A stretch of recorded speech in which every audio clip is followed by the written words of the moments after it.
All right, so thank you so much. For those who are just joining us, please do well to send in your name, um, tell us what you do, send the links to your social media handles. We'd love to follow you and also your expectation for this program. So we'll be beginning right away. And before I call on our very first speaker for this session, I would like to give us a brief into the topic for this event. So our topic is tech entrepreneurship and becoming a five-star performer in your tech career. Um, I know the word might seem strange, like we've not heard of it before, or some of us are familiar with it already. Some of us know it as tech entrepreneurship, or however we intend to like coin the word. But this is a growing trend within large corporations where everyone is encouraged to innovate, develop new products or services. It's a way for companies to foster creativity. It's a way for you as an individual to foster creativity and also improve on your own talent. And tech world is evolving every single day, so there's need for you to be on that peak of it, like at the edge of it, because today what you know might not be what would be invoked in the next 10, 20 years. Some would still be relevant, some things would change. You have to be able to adapt to all of these things. So the benefits of tech entrepreneurship for corporations, individuals, has to do with innovations, agility. As a techpreneur, you can also help companies adapt quickly to the changing market. So most times, some companies might still be, or some organizations might still be back. You need to let them know that, okay, things have changed now. What was done previously, we can do this better with these tools. It's about you being innovative, thinking ahead, right? So we'll be hearing from really amazing speakers, and our very first speaker today is um, a very interesting person. I'll be introducing his name. So let me just share um, my screen.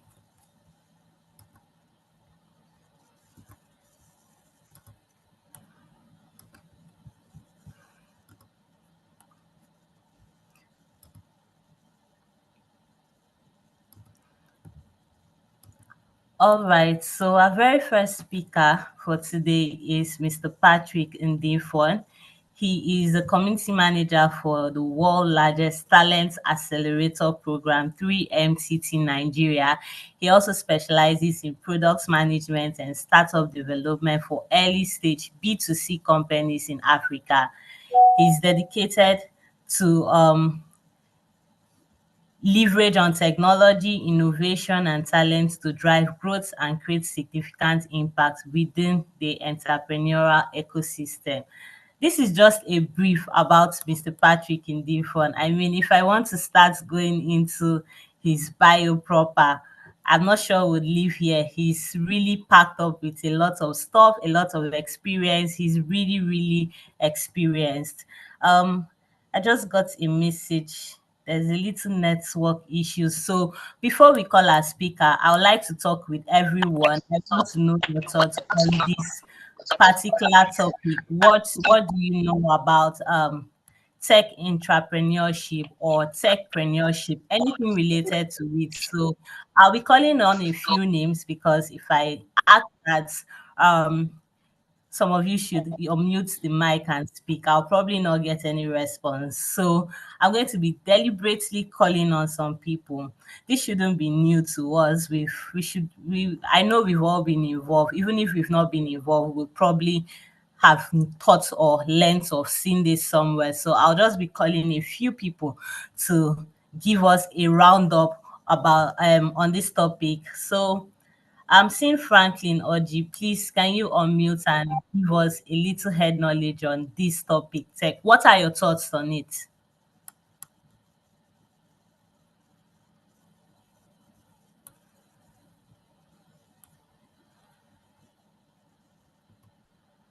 Hello, Franklin. Please just unmute and speak. If you have any different idea, any different approach, you can also send it in the chat. I would also be reading it out.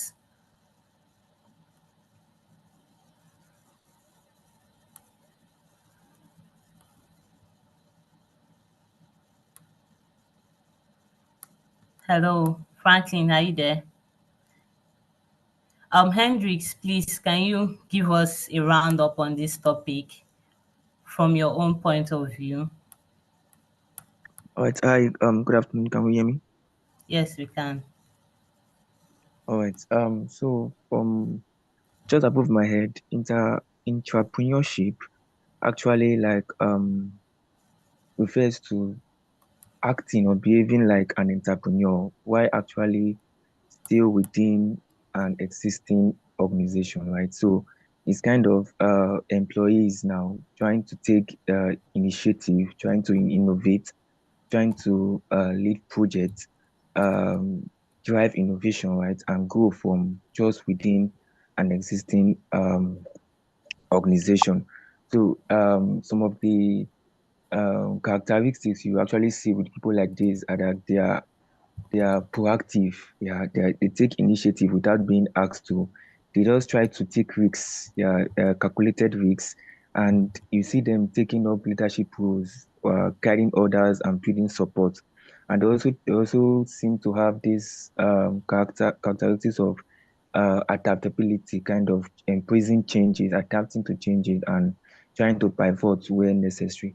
Entrepreneurship in general is actually something that is encouraged for each and every individual because, like you said, technology is evolving and innovations are what will actually drive new ideas and solutions. If we are not innovative, this new trend of technology will just pass us by.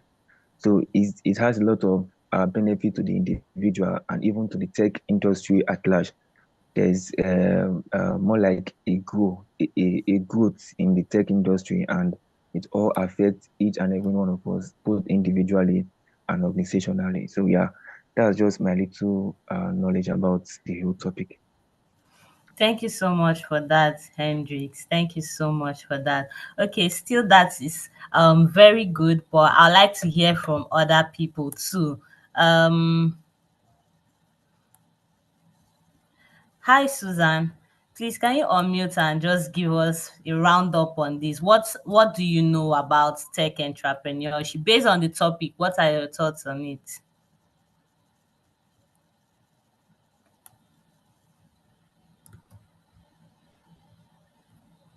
Hello, Susan. Can you hear us?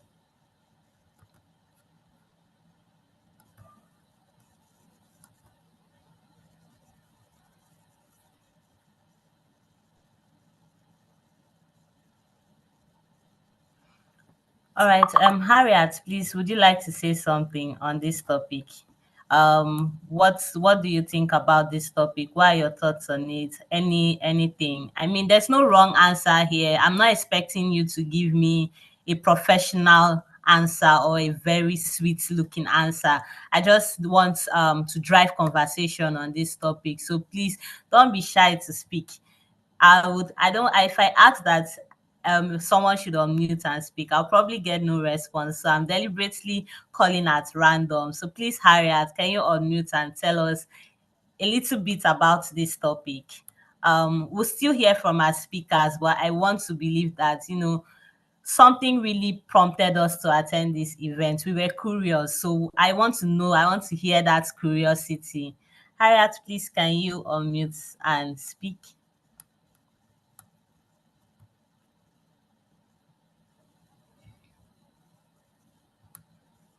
Yeah, can you hear me?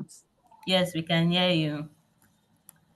I will just it's just if I have more knowledge on it, but I will just say that it's just a practice of fostering an entrepreneurship spirit within an organization. Awesome, awesome. So that's a very, very good one. All right. So I think we have some of our speakers here with us. I'm going to be calling them right away. And do not forget, this event is brought to you by Bincom Dev Center, and Bincom Dev Center is a multi-location technology, talent development, and solutions platforms. We have our locations first virtually near you. We also have our locations in Yaba, Lagos State, we have in Oyo State, Ibadan precisely, we have in Kano State, we have in Kaduna State, we have in Ogun State, we do have in Delta, and we also have in United Kingdom. We still have plans to expand to as many locations as possible. Okay, without wasting so much time, I'll be calling on our very first speaker for today's session. I'll be calling on David Orok. So just a brief intro into um, his bio.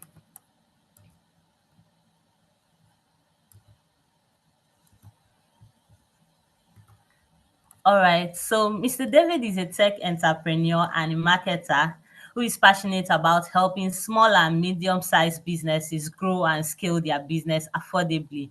He does this by connecting them with top vetted talents in Africa whom they can hire for on-demand services. So for different services, he's your go-to expert if you need a talent that best fits that service or that whatever you're building. So Mr. David is really vast in terms of marketing, he's vast in terms of tech entrepreneurship.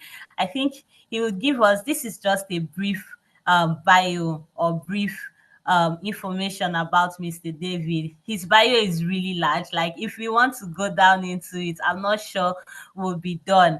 So trust me, you're getting premium information from this session. So if you do not stay till the end of this session, I sorry for you. So please do well to get your notepad.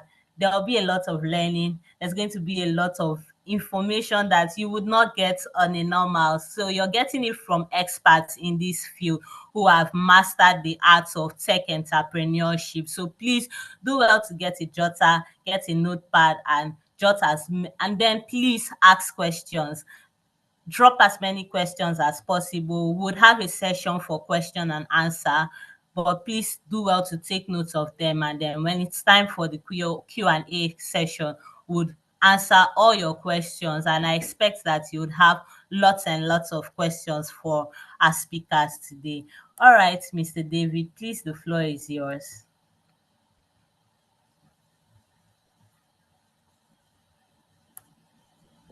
Oh, can you hear me? Yes, please, we can hear you.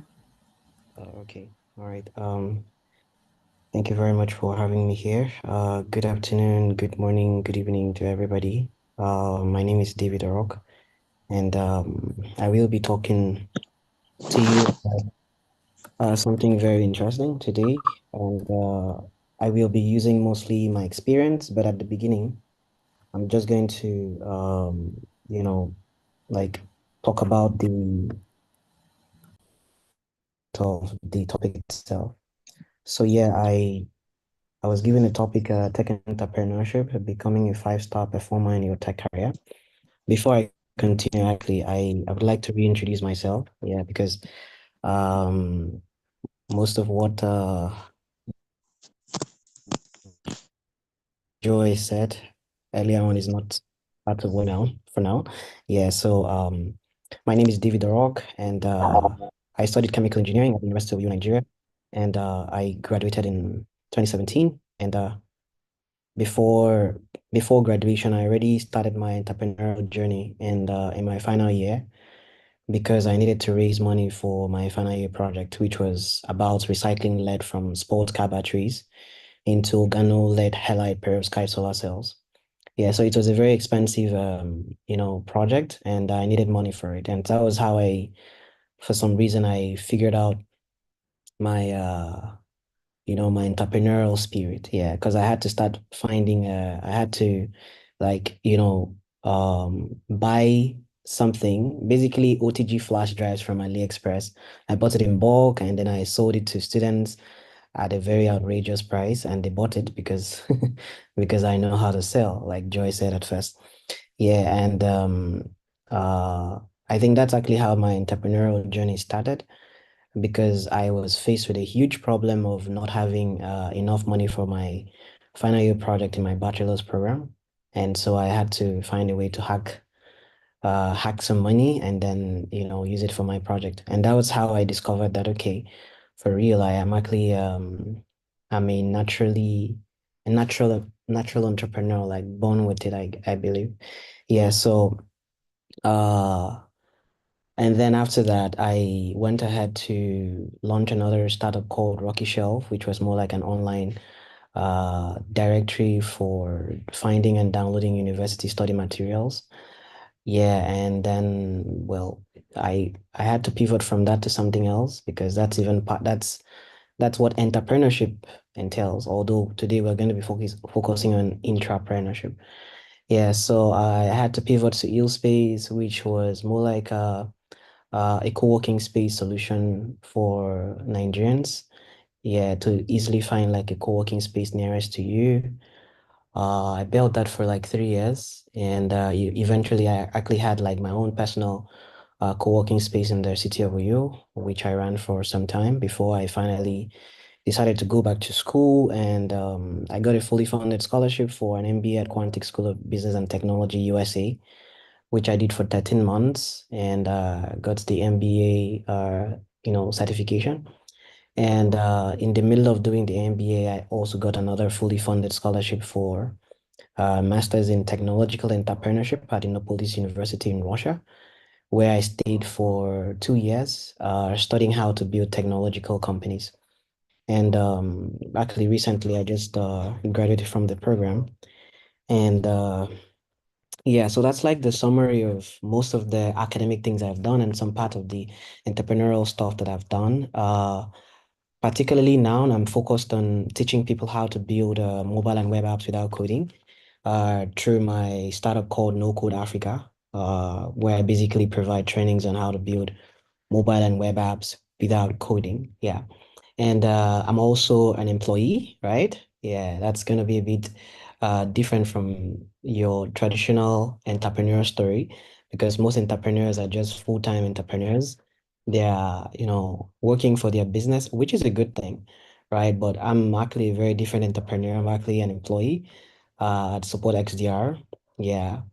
And I will be leveraging on my work at Support XDR to discuss intrapreneurship because I can't discuss intrapreneurship with my entrepreneurial adventures. Yeah, it's not really going to work out like that. So it makes sense because I have a job, apart from my startups. Yeah. So today we're going to be talking about, uh, let me get the exact topic the way it was handed to me.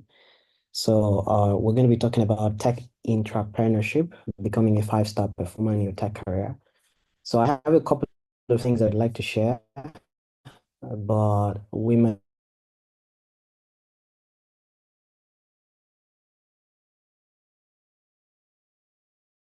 not have enough time to share everything. So I will just try to split the very first part. And I would like you to pay attention as much as you can so that you can ask questions where necessary.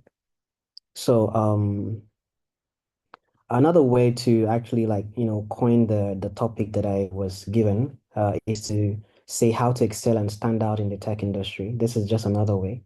All right. So just like we had the title is just tech entrepreneurship. Oh, sorry, I didn't. I think I mixed up that. Just a second. Oh, right.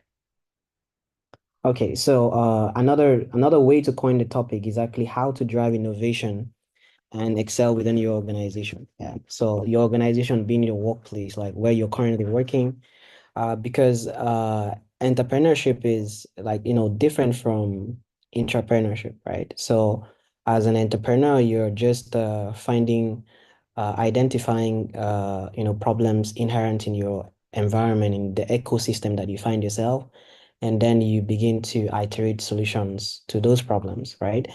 Yeah. So now, but the other way around, uh, okay, no, I didn't finish that in a specific way. So you're trying to find solutions to problem, right? By yourself as a startup founder or as a startup co-founder or as a business owner, right? That's it. So that means you're the one running the organization, you own the organization in a way, right? So, but for entrepreneurship, you're actually part of an organization already. And now trying to become entrepreneurial in an organization. So that's like where the whole tech entrepreneurship comes from, right? So you're basically trying to exhibit entrepreneurial, strategies or prowess that you have within an existing organization, which is in this case a tech organization, right? So that's why we say tech entrepreneurship. All right, so the introduction here, I will just define entrepreneurship, and then I will talk about the importance of becoming a top performer through entrepreneurial thinking, and then I will you know drive at other things. So the objective here for this particular session is to inspire and equip you as a professional to become entrepreneurs, all right, and excel in your careers, right? So I think one of the benefits of this particular session is that not everyone is actually cut out to be like an entrepreneur, right? So some persons were just cut out to actually work in an organization. It might not be like forever, of course, but while you're working in an organization, you necessarily don't have to think about building your own business, right? Well, you can think about it, but that shouldn't stop you from being a high performer within the organization that you're working in. Yeah, because currently for me, like where I'm currently working on, my employer already knows that I am an entrepreneur. I run my own startups, right? And in fact, it was even one of the things that made me employable, right? And of course, I was available to get hired. Yeah, because I have like a large community of people that I can introduce them to the technology and support XDR. Do you understand? So it actually made me a proper fit for the company. Yeah. And I think that's like the whole idea of entrepreneurship, right? So bringing an entrepreneur into a company to work for you or work with you, and then giving the entrepreneur the liberty to execute different strategies. For Support XDR, I work as a product marketing strategist. I come up with the different ideas to sell and promote the software itself. All right. So the objective, like I said, for this particular lecture, this particular session is to inspire and equip professionals to become entrepreneurs and excel in their careers, right? The professionals in this case is you. All right. So what is tech intrapreneurship? So intrapreneurship refers to acting like an entrepreneur within an organization, driving innovation and growth from the inside, right? All right. So um now for me, right, the case studies is actually where I'm currently working at. I wouldn't be giving you any external case studies, right? I would just be using myself as the case study because I've worked for a couple of companies, right? And every single time that I'm working for a company, I am always an entrepreneur in the company, right? Because I'm always thinking about ways to work beyond my job description and then exhibit my entrepreneurial prowess in the organization. And of course, before I even do this, I have to drop the ideas with my employer just for approval.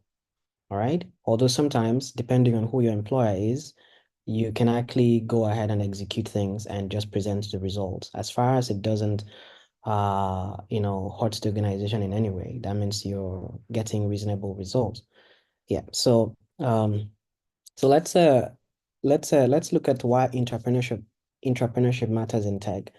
So entrepreneurship actually often leads to key projects, helping the project gain visibility and recognition. That's basically, I think what I'm trying to say here is the reason for entrepreneurship in tech, like the reason why it matters, you can actually divide it into like a couple of parts. Let's say innovation drive, career advancement. So and then company growth, of course, because this is like the most important part of the reason why you are an entrepreneur inside a company. Okay, so I've mentioned innovation drive, career advancement, and company growth. So for career advancement, so entrepreneurs often lead key projects, gaining visibility and recognition, right? So that simply means as an entrepreneur, you can always come up with your own projects and then lead it. And of course, these projects that you do allows the organization that you work for to gain visibility and recognition. Then for company growth, entrepreneurs can significantly impact a company's bottom line by creating new products, new services, or new processes. Yeah, so this simply means that entrepreneurship can actually help a company's growth because the people responsible for driving this innovation, all right, actually help the company's bottom line. You know, they get to create new products, they get to create new services, and of course, new processes are also implemented in these, scenarios, right? So, I know you might be, let's say you're already working in an organization and then you're like curious and asking yourself, well, these things that he's saying, they're actually familiar, right? Because maybe you've been doing it already, but you're not sure whether you are a five-star entrepreneur. You're not even sure whether you're an entrepreneur at all. So I'm going to be talking about, characteristics of a five-star entrepreneur. I will just run through it. And then from there, you can use it as a scale for yourself. And then with that, you can tell whether whether you're a five-star entrepreneur or not. So the different characteristics here are proactive problem solving, right? Visionary thinking, leadership and collaboration, and adaptability. So if I told you're someone who is very proactive in problem solving, so whenever you see a problem, your very first call to action is actually how can we solve it? Uh, is there an organization that faced something similar and how did they drive solution to this area? So if at all you have like a proactive problem solving skill, then you have one of the characters of a five-star entrepreneur, because that simply means that you like to identify and solve critical issues before they even escalate. All right. Then we can the second one here, the second characteristics is actually visionary thinking.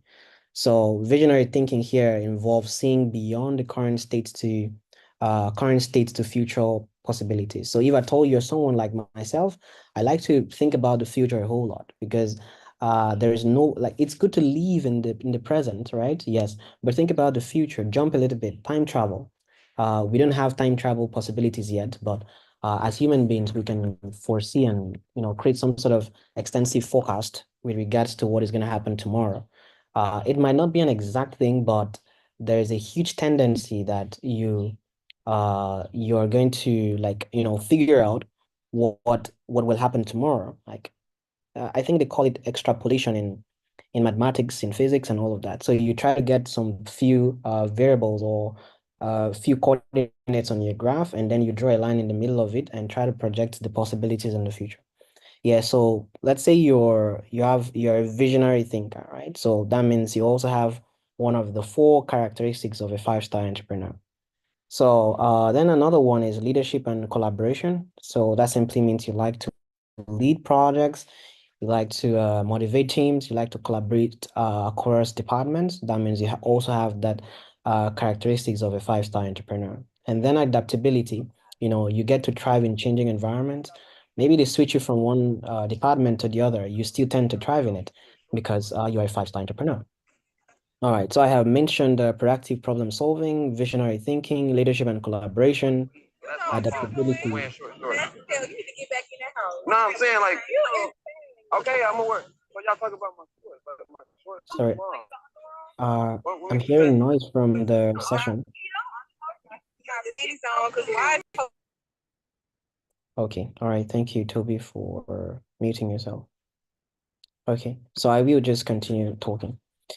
All right, so I did mention proactive problem solving, visionary thinking, leadership and collaboration, then adaptability. All right, so let's talk about developing an entrepreneurial mindset. All right, so here we'll just talk about the four ways you can actually develop an entrepreneurial mindset. So I will just run through it. Then from there, I'll start elaborating on them. So we have ownership mentality. We have risk taking within limits, of course. We have continuous learning, and then we have persistence. So these are like the entrepreneurial mindset, the mindset that you're supposed to have as an entrepreneur. So I think before I continue on that, I've mentioned the characteristics of a five-star entrepreneur. So just to make it a bit interactive, like we have the comment session in the meeting. So if at all you're already here and then you've been listening to the things that I've been saying, I will just go through the chat session to just see you respond. Uh, okay, so I want to ask from the characteristics of an entrepreneur that I already mentioned, right? Have you looked within yourself and identified any of these at all? So if at all you've identified any of it, can you like drop it as a message on the comment section? Like just let me know that, okay, these are the things that I have identified for myself. Maybe if you can, let's say you don't have to speak them, one by one. So I mentioned four characteristics of a five-star entrepreneur. Proactive problem solving, are you that person? Visionary thinking, are you that person? Leadership and collaboration, are you that person? Adaptability, are you that person? So if at all you are that person, all of the four, so you can write 4/4. If you're that person and then you are 3/4, just put 3/4, 1/4, 0/4. There's no shame at all. We are trying to see how we can develop the mindset.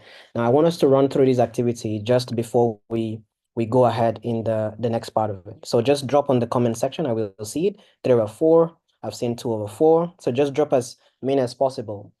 Yeah, so I'm seeing like 2/4. Even if it's 0/4, it's okay because it's totally okay if at all you don't have all of it. So we have 4/4 as well. Okay, now just keep on dropping them because I just wanted to be sure that we have a lot of people in the house that want to develop an entrepreneurial mindset. Because for those people that said 4/4, I believe they already have the entrepreneurial mindset. And so the people that we are really here to talk to are the people that are with the 2/4, the 1/4, the 0/4. The people with the 4/4, you still have a lot of things that you can learn from here. So the session is still for you because you never can be too good, right? So you can always like learn from the things that I'm sharing. Okay, okay, so now developing an entrepreneurial mindset. So ownership mentality, risk taking within limits, continuous learning, and persistence. These are like the four ways you can develop an entrepreneurial mindset. So the ownership mentality is now I'm gonna be connecting these mindsets to the characteristics in a way, right? So the ownership mentality is what allows you to be a proactive problem solver, right? So because let's say you're working in an organization and then in the organization you have something happens, right? There's some sort of problem somewhere, and you discover that okay, like there's a problem. Instead of you thinking about, let's say you try to call your boss, right, or your team lead, and then they're like out of reach, right? Instead of you like saying, okay, well, I tried calling them and they didn't pick up, or I wasn't able to reach, you now start thinking about how to solve it. That means you have an ownership mentality, because if you think that, okay, since I'm not the owner of the company, if something happens and I try to reach out to the owners, in quote, all right, and they don't reach out, then I've tried my best. But if I told you, see yourself as an owner, like you're working in an organization and then you see yourself as the CEO. In fact, that's actually how it's supposed to be. Almost all employees are supposed to have the CEO mindset, right? They're supposed to see themselves as the CEO, the owner of the company, right? That way they can always find ways to think the way the CEO would think. Yeah, so when I was working for my current employer's first startup, Metari, right? That was in 2022, before I moved to Russia. Um, Basically, the support XDR is in Canada. Metari was also in Canada, right? So I carried the organization. I birthed it the way that most persons. When I stopped working there and I made a post about the fact that I just stopped working at Metari and I just moved to Russia, right? A lot of people asking me, I thought you were the founder of Metari. I thought you were the owner of Metari. And that was just because of how I ran it. right? So when I'm running it, I'm not running it as an employee. You won't even smell the touch of an employee on it. You will be like, oh wow, this guy is basically fronting it. This is the owner of the business, right? I definitely did not parade myself and say, oh, I'm the owner of Matari. No, but the way you see me do things, the way you see me go about the marketing, the public relations activities, right, will make you think that, oh, David actually owns this business. And that's like the way you can develop your entrepreneurial mindset, ownership mentality, treating the company's resources and opportunities as if they were your own. All right. The second one is risk taking within limits. Of course, whenever you're taking risks, you have to make sure that it is basically within limits, or otherwise you will blow yourself up. So you have to for this particular part, this involves balancing innovation within the company's risk tolerance. That means when something happens, or let's say you're trying to solve a problem, and then there's a risk in the problem that you're trying to solve, like the solution that you're providing, all right, poses some sort of risk, right? So you don't have to start thinking, oh well, it's a solution, uh I am really trying, you have to try to make sure that it is within the risk-taking limits of the company. It's within the company's risk tolerance level. All right. So that means you're thinking about it still as an owner, right? Because you don't like your own company to, you know, get blown out of the sky. So the next one is basically continuous learning. And we also have like the continuous learning here means staying ahead of tech trends and improving your skills. So as you're working in an organization, you're the owner of the business might miss out on some things. They're not superheroes, of course. They came up with the idea, they started running the business, but there are certain things that they will miss out. All right. But if at all you're staying ahead of tech trends and by continuous learning, you will figure out some strategies and things that you can actually, introduce into the business that can, scale it. And that's where continuous learning as an entrepreneurial mindset comes in. So then persistence, overcoming obstacles and staying committed to your ideas. That one is like quite simple. That simply means that, of course, in a workplace, in a typical workplace, there's always going to be challenges. Either you're having, a collision of cultures, like, with maybe fellow employees, or some sort of resistance within your workflow in the organization. There's always going to be a challenge here and there, either with fellow employees or even your boss. There's always going to be a challenge one way or the other. But having a persistent mindset, which is, I will always solve this. We're definitely going to move past this. I have solved a lot of problems in the past. This one is just one of them. That kind of mindset is like the way you should actually see things. So um again, just like we participated in the previous one, I would like you to, drop again for me on the comment section, on the chats. Which of these mindsets do you think you already have? All right. And which ones do you think you need to develop? So there's ownership mentality, risk taking within limits, continuous learning, and then persistence. I can read it again. Ownership mentality. All right. Risk taking within limits, continuous learning, and persistence. So which one do you think you have? You can always say we can still use numbers, right? Because I believe you can just like write it down. How many do you have? 4/4. All right. So if you have 4/4, then that's fine. That means there's none you need to develop. But if you have 2/4, you can write the other ones you need to develop. Just say, I have 2/4. I'm going to develop continuous learning and persistence. I have 1/4. I'm going to develop risk taking within limits, continuous learning and persistence. Just like that. So just help me drop it like that, and I will, follow through with you. Okay, continuous learning. And so from what I'm seeing here in the chat session, what you're writing, is it what you want to develop or what you already have? So I think it would be preferable, you can just say, I have 3/4. Okay, now this is good. 3/4, I will work on ownership mentality. Perfect. Well done, Oduremi.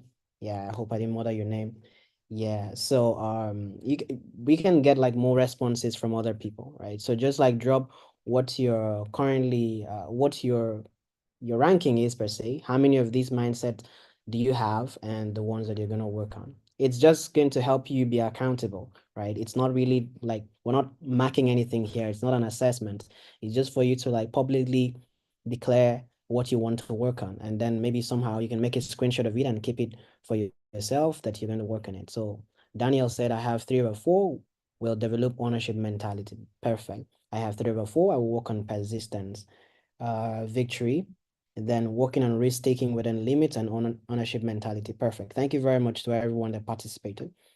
Okay, so now let's just quickly dive in into building technical and business skills, which is part of the things that you should know as a tech entrepreneur. Okay, so I know we don't have a lot of time to exhaust all the different things that I want to talk about here. So Joy, please, if at some point, like, just let me know when I have like 10 minutes left, 5 minutes left, something like that, so I can, work within my time. All right.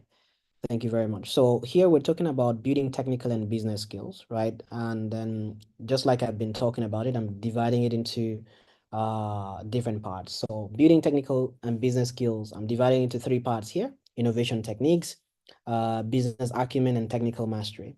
So for you to develop technical mastery, which is one of the technical and business skills, you need to find a way to exercise deep expertise in relevant technologies. So the relevant technologies right now that we have, there are AI, cloud computing, cybersecurity, and etc. Right. So you need to find a way to, execute deep expertise in relevant technologies. You have to learn it. Go to YouTube, go to Udemy, go to Coursera, get courses on these relevant technologies, and then just, improve yourself with that. Then, okay, so thank you very much for letting me know the time that I have left. So I have 10 minutes. Thank you. Okay, so let's continue. So then the second part, which is business acumen.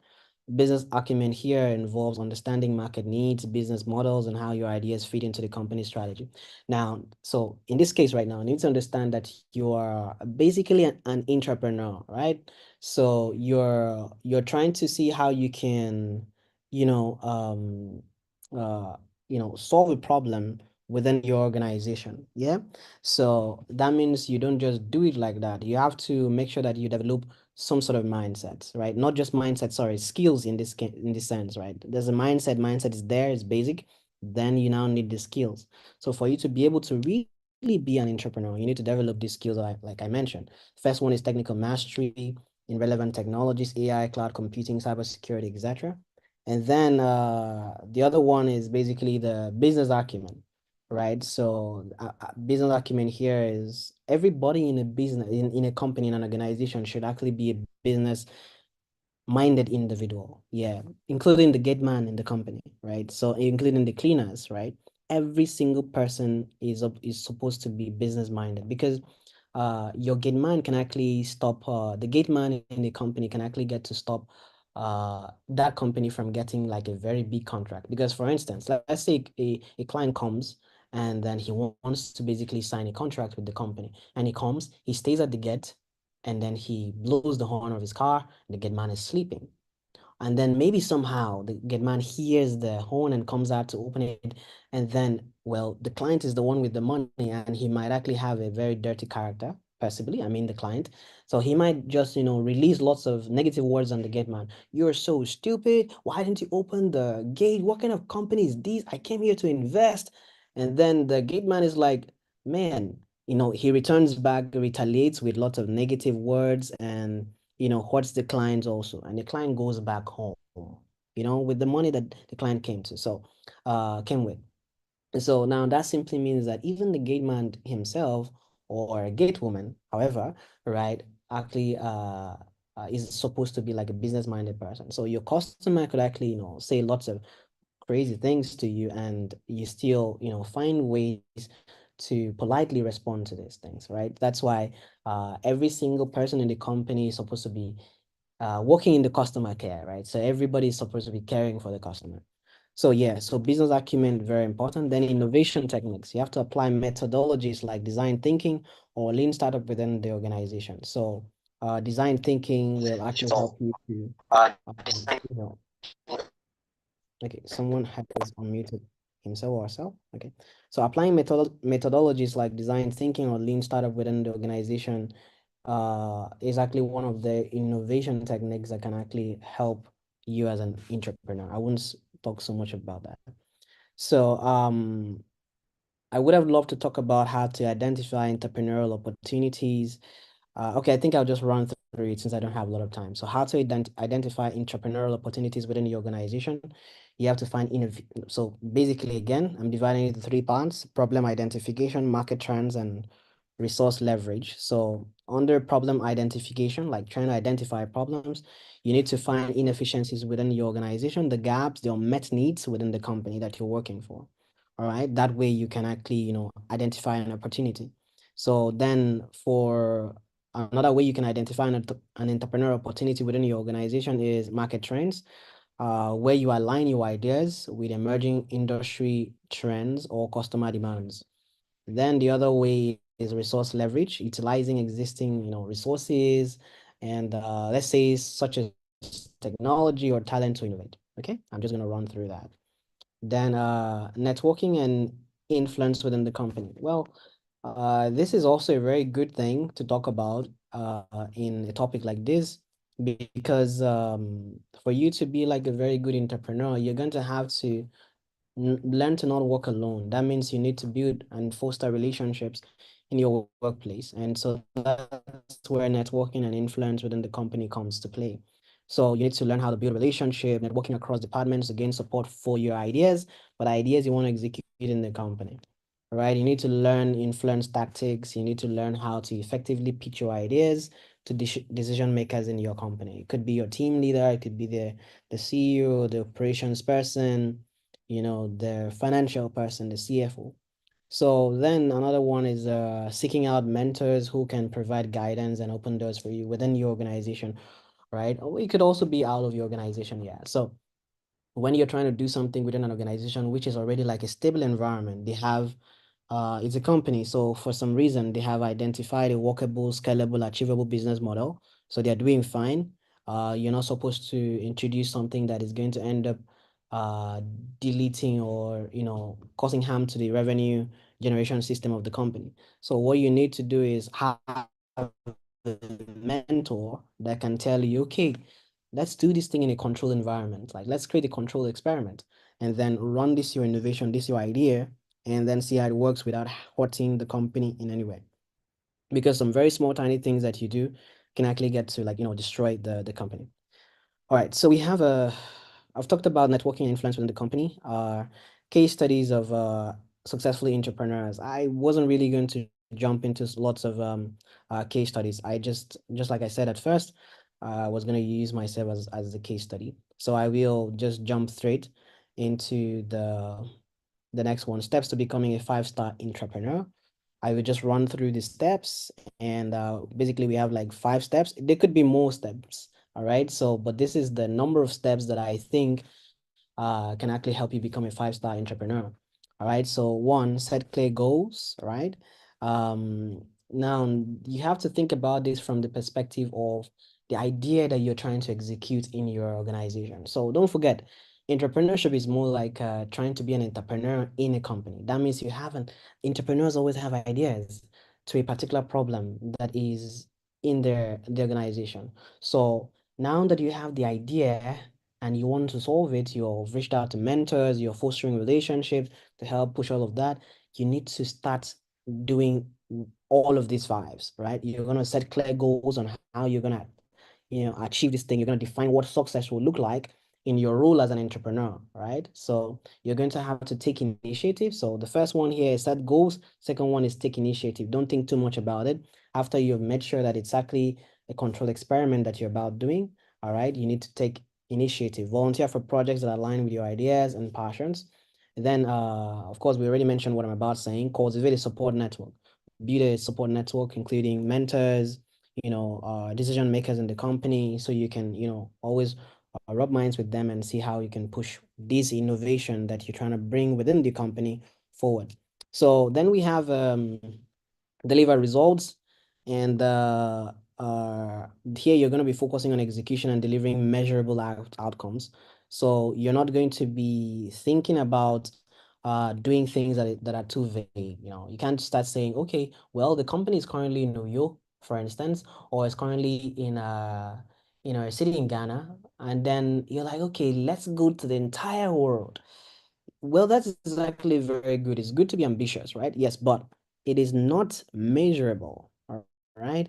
And it might also not be realistic. So goals have to be smart and all of that. So deliver result, focus on executing and delivering measurable outcomes. Then you have to seek feedback repeatedly, like on the go. As you do something, you seek for feedback. Regularly gather input and refine your approach, right? Because what you're about doing, right? Let me say this again, like with a critical mind here, right? So entrepreneurship is basically experiments. Nothing, you don't know anything. You don't know whether what you're doing is going to be true. All right. Even after you've finally created it, could still blow up in your face. All right. So you need to always seek feedback in every single execution so that you can know how this thing is being perceived. Am I making headway or not? And then from getting lots of resources, lots of feedbacks, you can now still tell whether you're doing fine or you're not doing fine. All right. And then that will help you refine your approach. So again, steps to becoming a five-star entrepreneur. So number one is set clear goals. Number two, take initiative. Number three, cultivate a support network. Number four, deliver results. Number five, seek feedback. So basically all of these things work hand in hand. I cannot say use one and five only. No, you just have to use all of them. So you should write it down and try to see how this will look like for you in the company that you work for. Okay, so the next one here, I think my time is almost out. Uh, Here we talk about overcoming challenges in entrepreneurship because basically every single thing that you try to do always has like some form of setbacks, right? So the common barriers in entrepreneurship happens to be change, right? So when you're trying to create something, a new normal within your organization, there's always a tendency. If I told I'm the founder of the company that you're trying to create this new normal, right? I will be skeptical. It's very natural. I will be skeptical. I'll be like, are you sure this is not going to blow up in our face? Are you sure this is not going to kick and throughout our customers? I will try to be very careful, right? So there's going to be a resistance to change, all right? Um, yeah, so you're going to have to look forward to this thing and still think about how you're going to deal with it emotionally, right? So there's the common barriers are resistance to change, limited resources. Your company might not give you enough money, enough resources to, you know, execute this your experiment, all right? So resistance to change, limited resources, and internal politics. Of course, this is an organization, so you try to create something and then your other colleagues will be like, this one is trying to be like the smart ass in this company. He's trying to be like way too smart, and a lot of people that are supposed to help you might not want to help you, and some persons might also play internal politics and hijack your idea and keep it as theirs. So you need to look at all of this and make sure that you're creating strategies to make sure that every single time that you're trying to be an entrepreneur, of course, you should be an entrepreneur consistently, but well, sometimes you can just focus on being an employee, right? So, but every single time that you're trying to do entrepreneurship within the company you're working for, you're bearing in mind all these possible barriers and creating ways to handle them. Then, so, well, the strategies to overcome this are basically to build a strong business case, demonstrating quick wins and staying resilient, right? So that's like the solution. So building a strong business case, demonstrating quick wins. So whenever you win something, whenever you make a headway, you just have to go ahead and then,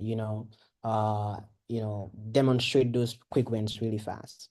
So before I conclude, because I think this is where I get to conclude my session. So let's just quickly just brush through future trends in tech and entrepreneurship. So we have emerging technologies that is coming into play a lot. And so this is also going to affect the kind of trends that you should deploy within your company. So we have AI, we have blockchain, we have IoT, that's Internet of Things. You can actually find ways to see how they present new opportunities for you as an entrepreneur. All right. And then the second part here about the future trends in tech entrepreneurship is the role of entrepreneurship, right? So you need to figure out how entrepreneurs will shape the future of work and innovation within companies, right? So try to be checking out these things and then see the kind of articles and things that have been published in journals that you can actually get to benefit from as an entrepreneur or as a potential entrepreneur, right? If at all you're not one currently, or if at all you're just 2 or 4 and you want to be like full stack tech entrepreneur, all right? I just coined that. Yeah. Okay, so the conclusion here is I'm just going to I'm going to recap on the importance of entrepreneurship and the characteristics of a 5-star performer. And then from there, I will just wrap up my stuff. So the characteristics, like I said before, for a 5-star entrepreneur is proactive problem solving, visionary thinking, leadership and collaboration, adaptability. These are the characteristics of a 5-star entrepreneur that I mentioned. And then I also mentioned that the reason why we need entrepreneurship in tech, why it matters is that it drives innovation, all right? It drives a career, like that's where I talked about career advancement.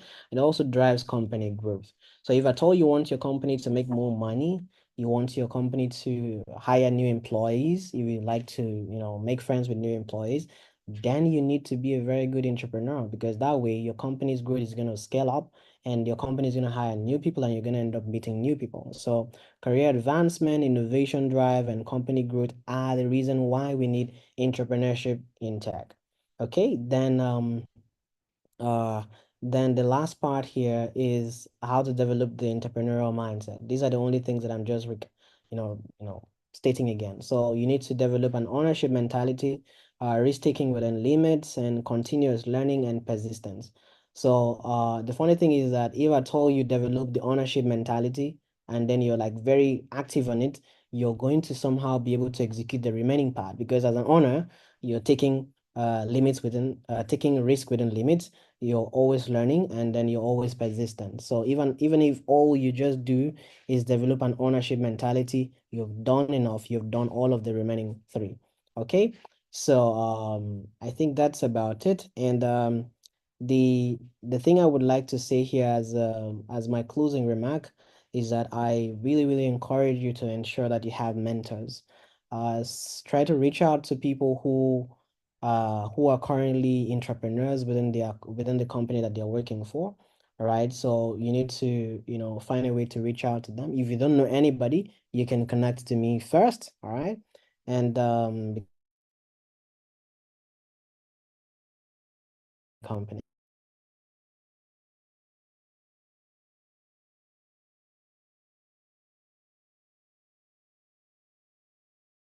Startup, I always encourage them to also be entrepreneurs, because for the startup that I am currently running, I also give stock, employee stocks to my for the people that work with me, right? Because I need them to understand that, okay, if we're doing fine, we're pushing things to the next level, it simply means that you're also having an increased value for your stocks in my company, in the company that we are building together. So that's like the idea about the whole stuff. So I'm encouraging you to connect to mentors who are entrepreneurs, and then try to relate with them. If you want to connect with me, you can find me on LinkedIn. My name is David Rock on LinkedIn, and I like to be on LinkedIn, so you will always see me there. Okay, thank you very much to Bincom Dev Center for inviting me to talk on tech entrepreneurship. It's like a very interesting topic. I like to talk about this because it's one of the things that drives development and growth within organizations. You can always connect with me on LinkedIn. Yeah, thank you very much, Joy, for dropping the link to my LinkedIn. I really appreciate having lots of persons reaching out to me. Thank you very much. I think this is a time for question and answers. Okay. Hi, David. Thank you so much for this really informative session with you. So we'll be taking the question and answer after we're done with all the speakers. So that's like almost the last session. So if you have questions, please take notes of all of them. You can drop them in the chat. We'll go over the questions when it's time for the question and answer. And then also, please do well. We've come almost half of our events, and I know you have feedback for us. So please, I'm dropping the link to our feedback form. I would love that you give us your feedback, everyone. So please do well to give us your feedback. I'll be calling on our second speaker for today's ICT Career Talk, another amazing speaker. His name is Mr. Patrick Ndimfon, and he is a tech savvy product manager, a community manager, an ecosystem builder, and he's also committed to driving growth and impact. He also specializes in product management, startup development for early stage B2C companies in Africa.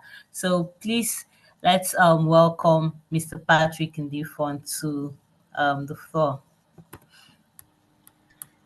Hello, everyone. Good afternoon. Good Good afternoon. afternoon, Joy. Uh, I hope you can hear me. Yes, please. Awesome. Awesome. I'm really excited to be here. It's a very big thank you to Bincom Dev Center for having me. I think this is the second time I'm speaking at one of your events, so it's a privilege. Thank you. Thank you very much. A big shout out to David O'Rourke. I've been a fan from afar.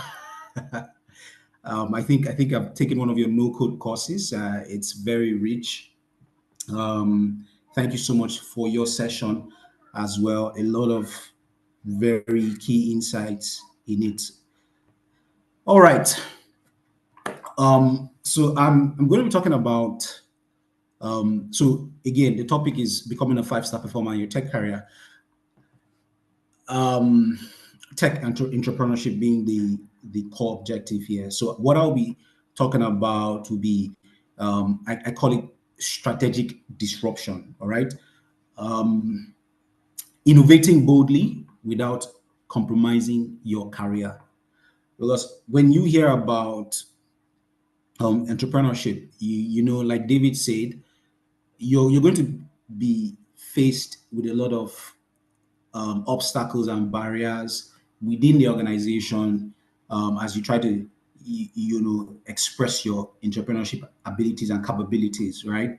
And in some cultures, in some spaces, those usually don't go down very well. You might have an idea that's at odds with the company or certain stakeholders, and it could become a problem, and you could end up, compromising your career in the process. So, part of what I'll be talking about would be to help you with the tools and strategies that you need to innovate safely and effectively within your organization. All right. So we'll talk about how you can push boundaries without stepping on toes, how you align your innovative ideas with the company objectives, and how to build a reputation as a strategic entrepreneur. That is a leader who drives change and makes significant impact within the organization. And so we have to understand that being a 5-star performer, I mean, it goes beyond just doing your job well. All right, you have to be able to think ahead. You have to be able to be constantly innovating, and sometimes you have to challenge the status quo. But like I said, there's a fine line between being bold with your innovative ideas and being reckless. Okay, there's a fine line between being bold and being reckless. And the question is, how do you innovate boldly without putting your career or your company at risk? And so that's what we're going to explore: how to be this strategic entrepreneur, how to be this person that drives innovation from within the organization, within the company you're in, while you're maintaining the company's why you maintain the company's goals, why you stay in alignment with what the company is really about. All right. So first thing I'll start with is that innovation requires boldness, okay? But it also requires strategy. And the most successful entrepreneurs, they are not just risk takers, right? They are smart risk takers. They know how to push the boundaries in a way that aligns them with the company's goals and culture. All right. And being able to balance this boldness and strategy, that's what makes you a 5-star performer. That's what differentiates you from every other entrepreneur. I'm going to give some examples, right? Amazon Web Services, for example, that's a classic example of strategic innovation. You know, Amazon Web Service was an internal tool, and it was designed to manage Amazon's growing e-commerce infrastructure, right? So this was an internal tool. That means that it was done by employees within the organization. Now, the leadership at Amazon, okay, they saw the potential, okay, for these two, and so they expanded it strategically to their commercial cloud service. Yes, it was a bold move because this is something that was supposed to be internal to, you're now expanding to come to customers, but because they could see the potential in it, it was also well calculated as well. AWS ended up disrupting the entire IT industry. A lot of you know about AWS, and you know how widely used it is. All right, so it disrupted the entire IT industry. However, it did not. It was not out of alignment with what Amazon's core business strategy was. Today, AWS is a major revenue driver for Amazon, generating billions of dollars annually. Right now, this is what I mean by strategic disruption. So it's a bold move, but it is not out of alignment with the company's long-term goals. So that's strategic innovation. Then let's look at a reckless innovation. And a reckless innovation is Google Glass. I mean, a lot of you know the story about Google Glass, right? So Google Glass should be a cautionary tale for every intrapreneur or every employee who is trying to express their entrepreneurial side within a company. Google Glass was innovative, no doubt, okay, but it was launched without a full understanding of the market, all right? And privacy concerns were not addressed, and the cultural impact of Google Glass was also not addressed as well. At the end of the launch, there was a public backlash, okay, and the product failed to take off. Google had to pull it out of the market, okay. It was innovative, but it was reckless, right? So innovation without strategic alignment and careful consideration can lead to failure. And here's why strategy is key. Strategic disruption isn't about being reckless, okay? It's about making calculated moves that will advance your career and at the same time benefit your organization. So it involves you identifying opportunities for innovation that align with your company's goals. And then you now leverage these opportunities to create value both for your company and for your career as well. So that alignment is very critical. That alignment is very important because look.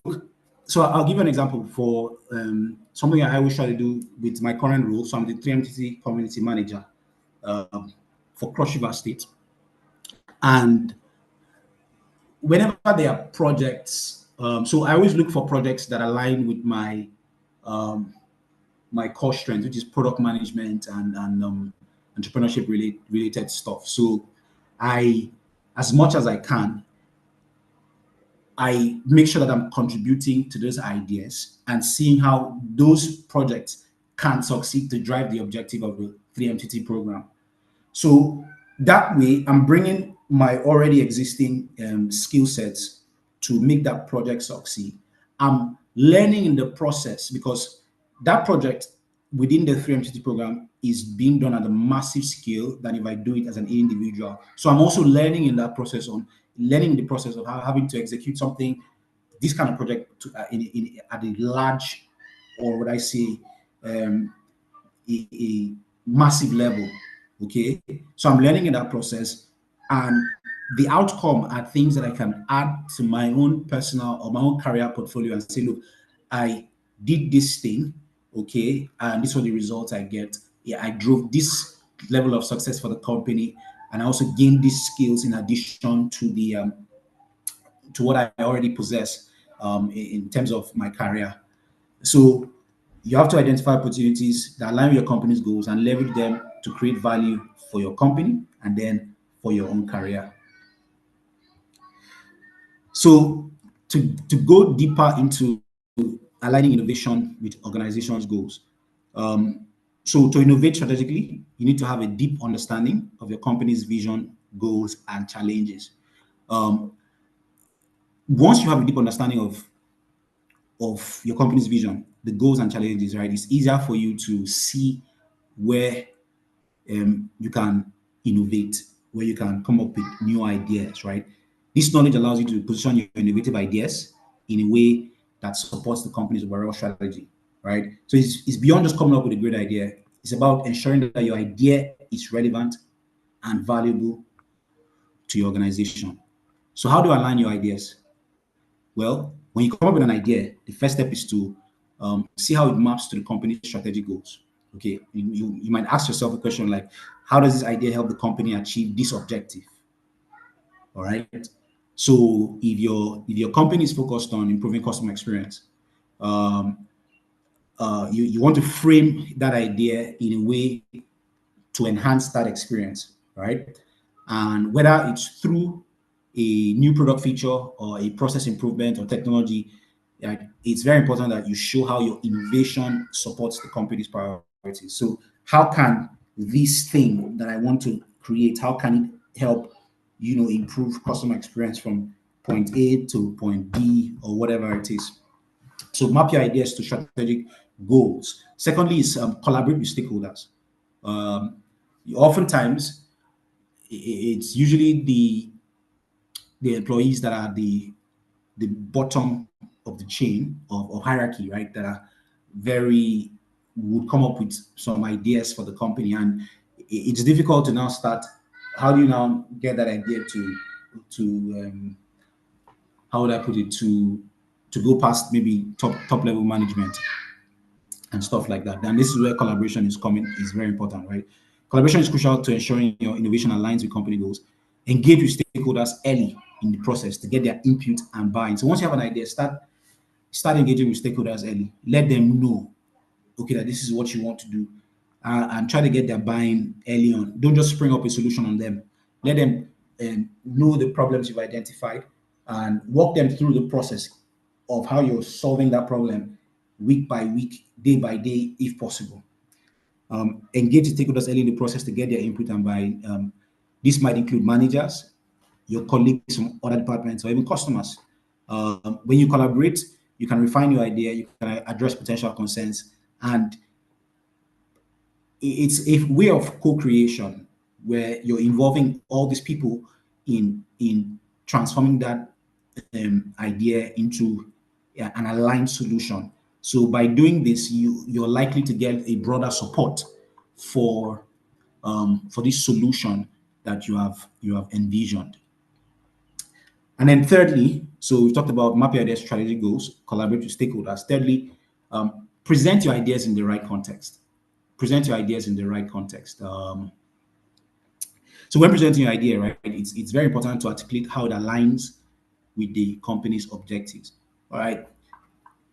It's not, the idea is great, it's going to change the world or it's going to impact so many things, but the company has its own objectives, has its own priorities, and you need to show, all right, properly, that this thing you're doing is going to help the company achieve the objective that it has. So use data and evidence to show the potential impact, whether it's improving efficiency, reducing costs, or driving revenue. Use data, have evidences. For instance, if you're proposing a new tool that could, make a process streamlined, present data on how much time it could save and how that time could translate into cost savings. All right. So when you frame your idea in the context of the company goals, you make it more compelling to decision makers. It shows you're thinking about the company and you're also thinking about their pockets because, I mean, everybody, like David said, the bottom line is very important for the company. So it shows that you're thinking about the company's bottom line. So I'm going to give an example of Intuit's innovation culture, right? Intuit makes a lot of accounting software, so like TurboTax and QuickBooks. So One thing they do is that they encourage employees to innovate by aligning their ideas with the company's mission to simplify financial lives, right? The employees are empowered to pursue innovative projects that support that mission. Anything outside of that won't fly. And one of such projects led to the development of a personal finance app called Mint. And it became a part of Intuit's key product suite. So it started as a small idea, but because it was closely aligned with the overall strategy of the company, which is the mission to simplify financial lives, right? It gained traction, became a significant success, and so Mint is an example of how aligning innovation with organizational goals can lead to both personal and company-wide success. All right. I hope we're catching something. I'd just love to see some engagement in the comments.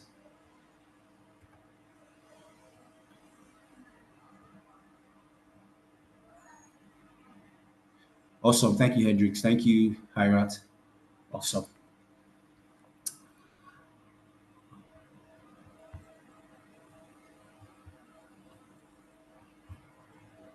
Okay. Next, we're going to look at navigating the corporate environment. Um, there's politics. There's politics in being an entrepreneur. You have to become political, right? So navigating corporate environment effectively is crucial for any entrepreneur. You have to understand the dynamics at play within your organization. Who are the key decision makers? What are their priorities? How can you align your ideas with their interests? So beyond just having a great idea, how do you get that idea adopted and implemented? So, right, you have to build political savvy. You just have to within an organization.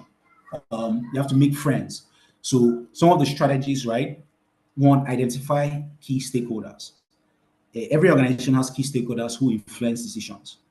Um, you have to start identifying these individuals early, understand their priorities. This is very important. There might be your direct supervisors, there might be department heads, or even members of the executive team. Okay, build relationship with these stakeholders, and because these relationships can help you gain support for your ideas and remove potential roadblocks. So, let's say you're working on a project that requires significant IT resources. What you need to do is see how you can align yourself with the head of IT, and you never know, that could be a critical support that you need in advancing your idea through the um, to the point where it gets executed. So identify key stakeholders and do this very early and build relationships with them. Second, communication skills. Look, clear and effective communication is very essential when you're trying to drive innovation within an organization. When you present your ideas, tailor your message to the audience. Speak to what they want to hear. Say what they want to hear. Say what they're expecting. Let your communication be aligned with their expectations. What are they interested in? And again, this is a build-up of um, of the first strategy, which is identify key stakeholders, because when you identify stakeholders and you build relationship with them, you would know what they're interested in. Next, when you come to them with a presentation, you should tailor it to what they want to hear, what you've discovered their interests to be. Senior executives would most likely be focused on return on investment and strategic alignment. Your direct manager may be more concerned with the practical aspects of the implementation that you're trying to, come up with. But when you speak their language, right, and address their concerns directly, you increase your chances of getting your ideas approved.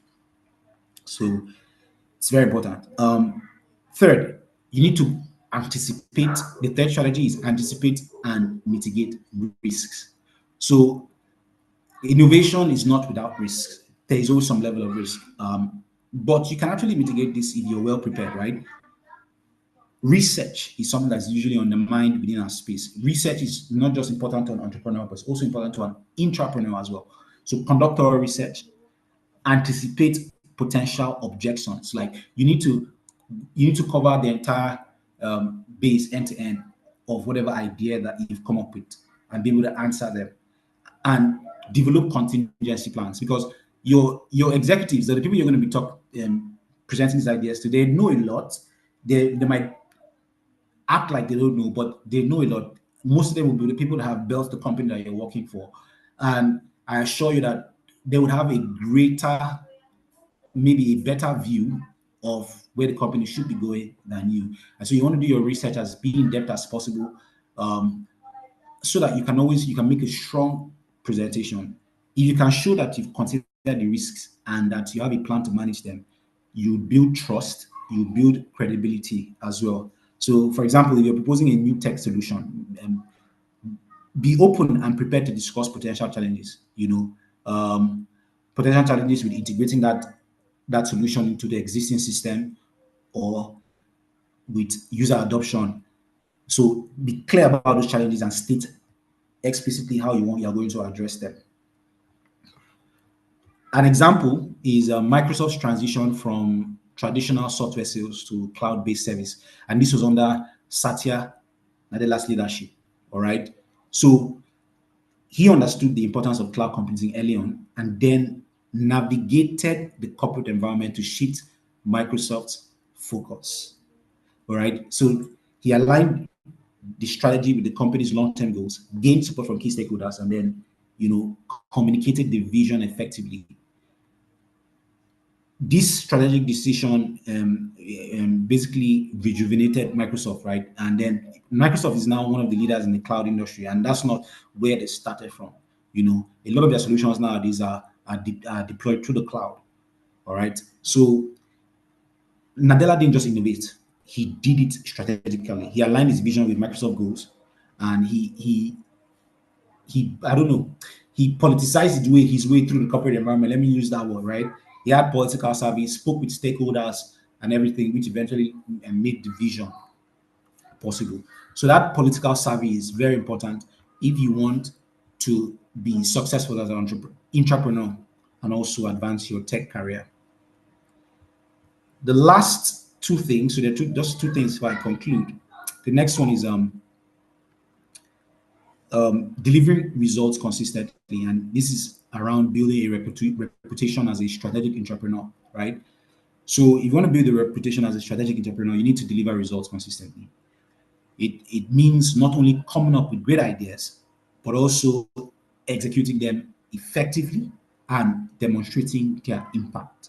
So it's about showing that you can drive change in a way that benefits the company and contributes to its success.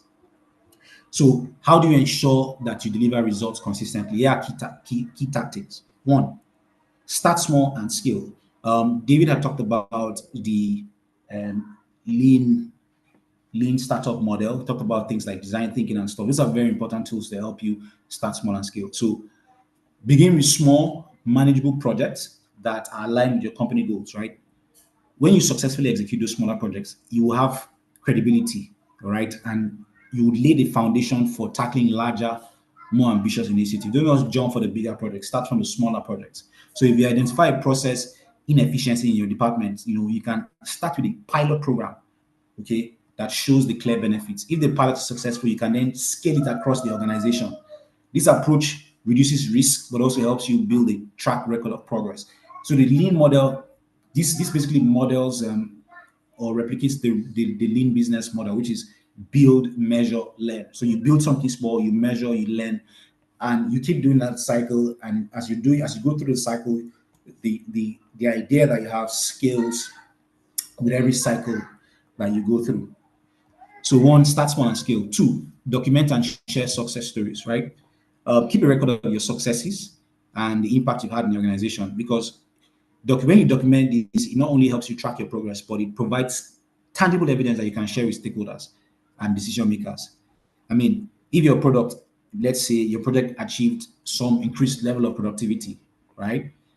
Make sure it's documented and share with your manager during meetings. This builds your reputation because it shows you as someone who has delivered value, real value. Then thirdly, continuously learn and adapt. David mentioned this, the tech industry is constantly evolving. So you want to stay informed on latest trends, on techs, latest trends, technologies, and best practices, right? Attend workshops, read industry publications, and engage in continuous learning. When you stay ahead of the curve, you'll always be better equipped to innovate. You'll be better equipped to recognize problems. You'll be better equipped to innovate and to adapt to the changing circumstances in your organization, right? This will enhance your ability to contribute, and it will also make you a thought leader within your company. So I'll give an example of this. Google's 20%. So Google had this 20% time policy that employees that they launched to allow employees to spend 20% of their work time on projects they were passionate about. So Google does this, and if they weren't, so even if the projects were not part of their job description, so this policy led to the creation of some of Google's most successful projects, like Gmail, was one of them, and AdSense as well. Even within Gmail, there were very interesting features that were developed as a result of this 20% policy. All right. So employees who consistently delivered results during their 20% time built reputations as innovative thinkers, which in turn boosted their careers. And the lesson here is that by consistently delivering results, right? Even on side projects, you can build a strong reputation as a strategic entrepreneur.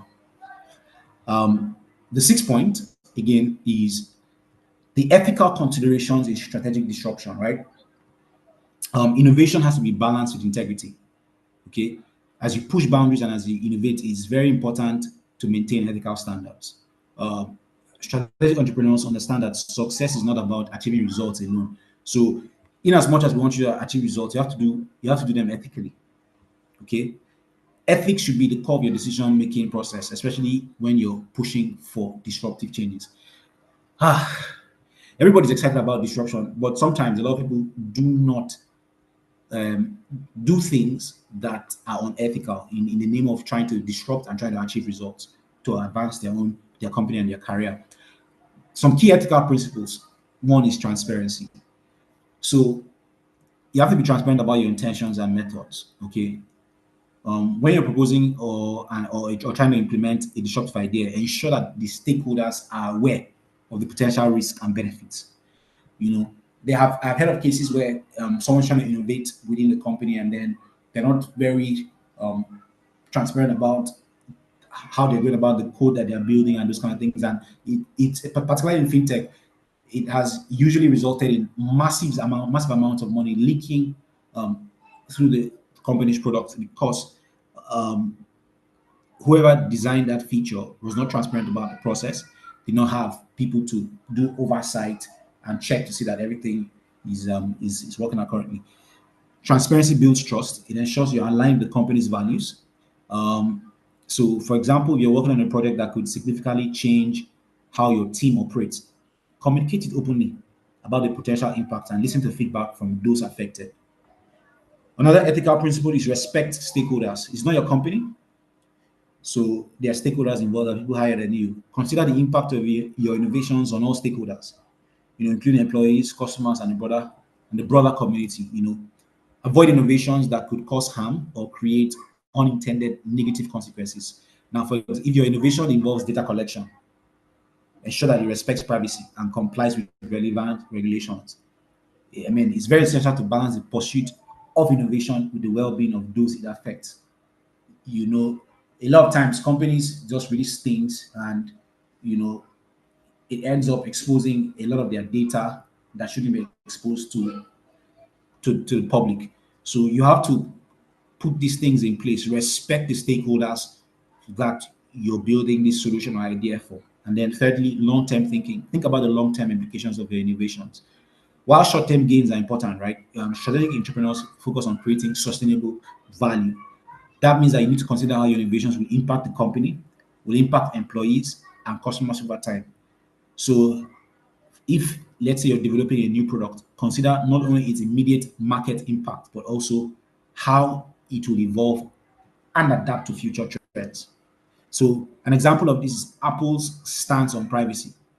So Apple has a commitment to user privacy, and this is a very key part of its brand, and it's also a reflection of its ethical considerations, right?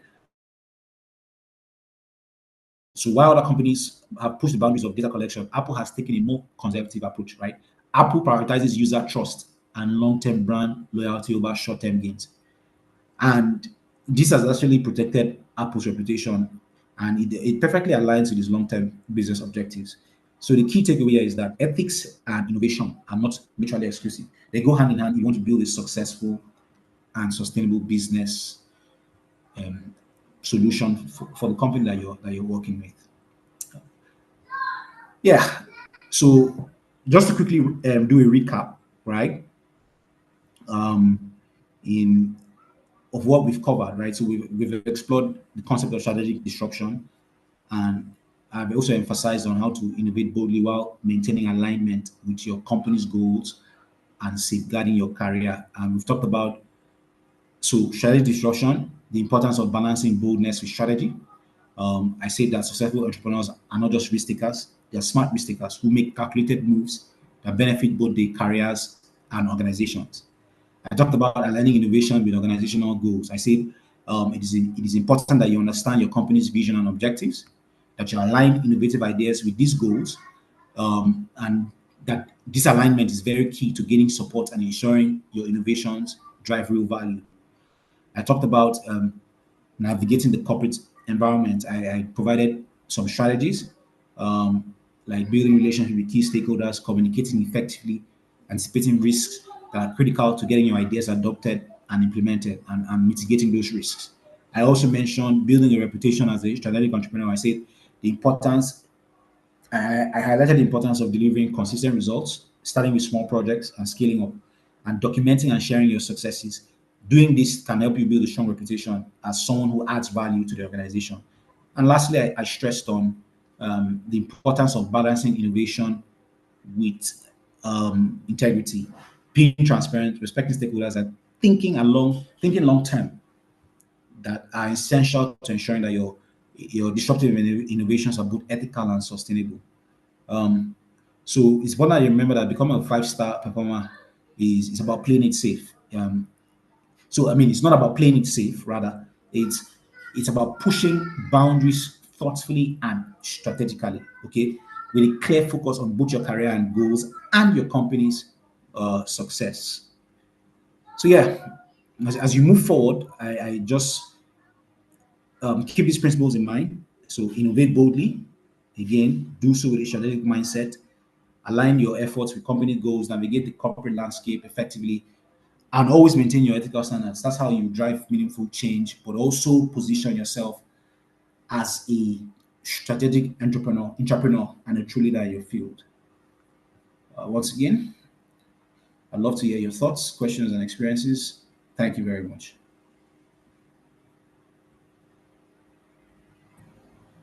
All right. Thank you so much, Mr. Patrick. That was a very, very good one. And I'm sure a lot of people have lots and lots of questions that they've taken notes of. We'll soon be entering into the phase where we'll be asking questions. So please do well to stay with us and take as many questions as possible.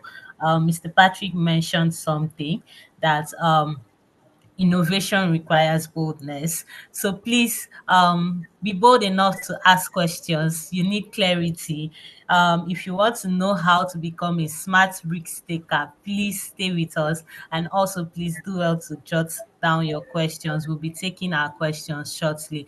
Okay, so before we call on the third speaker for today, just I'll be introducing Bincom Global Tech Program. So please um, stay with me while I share this. Is lead at Bincom Dev Center. Bincom Dev Center is a multi-location tech training and development. Hello, my name is Olayinka Isimoya. I am the Professional Services Lead at Bincom Dev Center. Bincom Dev Center is a multi-location tech training and development center in Nigeria, and our major objective at Bincom Dev Center is to produce over 1,000 quality tech individuals every year. These people are highly employable, globally attractive, and highly sought after in the tech ecosystem. You ask why, right? Yes, tech talents are in high demand in international communities such as US, the UK, Canada, and France. These countries have made policies and pathways to enable immigrations for tech talents. And guess what? Average salaries of software developers are as high as £35,000 per annum, and this is at the entry level. The opportunity for tech talents are endless, both locally and internationally. This means that the tech ecosystem is one of the highest employers of labor in Nigeria. Yet, many tech companies say that they are not able to find the right tech talents that they need. This is why we started the Bincom Global Tech Program. The program focuses on 3 major pillars, which are learn skills, gain experience, and gain exposure. The program spans between 1 to 2 years, and during this period, trainees are taken through an in-depth curriculum in their chosen tech tracks and also in development of soft skills required for them to become globally attractive in the tech ecosystem, both locally and internationally. This program helps trainees to learn tech skills, gain relevant tech experience, and also exposure to the endless possibilities and opportunities available in the tech ecosystem all over the world. Listen to some of the testimonials of our past trainees. Yes, I had high hopes and expectations while joining Bincom Academy, and trust me, believe you me, yes, it was met beyond my expectations. I saw things I have never seen. I did things I thought I would not be able to do in the space of 1 to 3 years. I achieved so much. Actually, my expectation was met at being at Dev Center, being my situation. I learned quite a lot of things. I learned web development, front-end development. I learned mobile development. Coming here, I was thinking I enrolled as a front-end, a mobile development team, but later on, actually lead my hand on some project of front-end teams, lead my hand on front-end development like WordPress, like Joomla. Also work with some nice front-end frameworks like Angular and the likes. The program has various knowledge tracks that you can choose from. Some of the technical knowledge tracks include the data science track, which is starting with Python. We have the backend track starting with PHP, the front-end mobile app track starting with JavaScript, the DevOps infrastructure track. We have the UI UX graphics track, and also the software testing and quality assurance track. And apart from the technical and software programming knowledge tracks, we also have business knowledge tracks that are equally highly paid across the world. And some of them include the project, service, and product management track starting with Agile. We have the digital marketing, performance marketing track as well. That's interesting, right? Yes. This is a highly intensive program. You need to be able to commit at least 40 hours every week to the program. You can choose from our various shifts. We have the regular shift, which is the 40 hours weekly, 8 a.m. to 5 p.m. on weekdays and 1 to 2 Saturdays a month. We have the night shift, the 40 hours weekly, which is 5 p.m. till late on weekdays and 1 to 2 Saturdays every month. We also have the majorly weekend shift, which is 40 hours weekly, 10 a.m. to 8 p.m. Saturdays and Sundays, and then 4 hours every other weekdays. We also have other flexible shifts based on your availability. Yes, all you need to start are a laptop device and a passion and a hunger for IT. But wait, it gets better. We have various financing options to help you cover the cost of the program. Though the program is not free, you do not need to have money to be able to apply and be admitted to this program. The total cost of the Bincom Global Tech Program over the 1 to 2 years period is 1.2 million naira.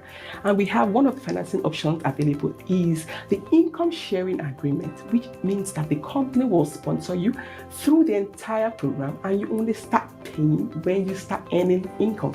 After the program, this means that aside the skills, the experience, and the exposure, the company is also willing to invest their money on you. It doesn't get better than that. What are you waiting for? Hurry up to bincom.net/globaltech.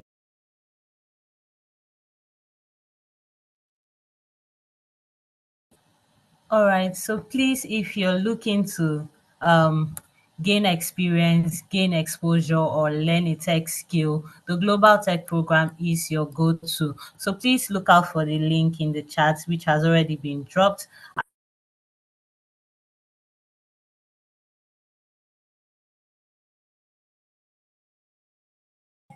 Joy, you're muted. You're muted. Can't hear you. Oh, sorry. Can everyone hear me now? Yes, you're back now. Okay, please, if you're Looking to learn a skill, gain experience, gain exposure, the Bincom Global Tech program is for you. Please do well to indicate interest. We'll contact you and we'll follow up with you from there. The link is already in the chat, so please, I would love to see a lot of people show interest in this program. Thank you. So I'll be calling on our third speaker for today's session, Mr. Bade, who is the CTO and co-founder of Social Lender. He is a highly driven technology products lead and innovator. He has over 24 years of experience leading the industry. He has over 21 years expertise in tech, IT, and the likes. He has a strong background in software development and has built a track record for providing excellent implementation for technology solutions. So please make welcome Mr. Bade to the floor. Thank you so much, Joy, and thank you, everyone. It's good to be here. It's been a while since I spoke at one of these ICT Career Talk, so it's really good to be here. Thank you also to the previous speakers before me, because you've sort of made my work really easy. I'm just going to talk about quite a few things, but I'm trying to compress that into the little time that I've been given. And then we would allow time, obviously, for question and answer. And hopefully with that interaction, we will be able to answer as many people's questions as possible.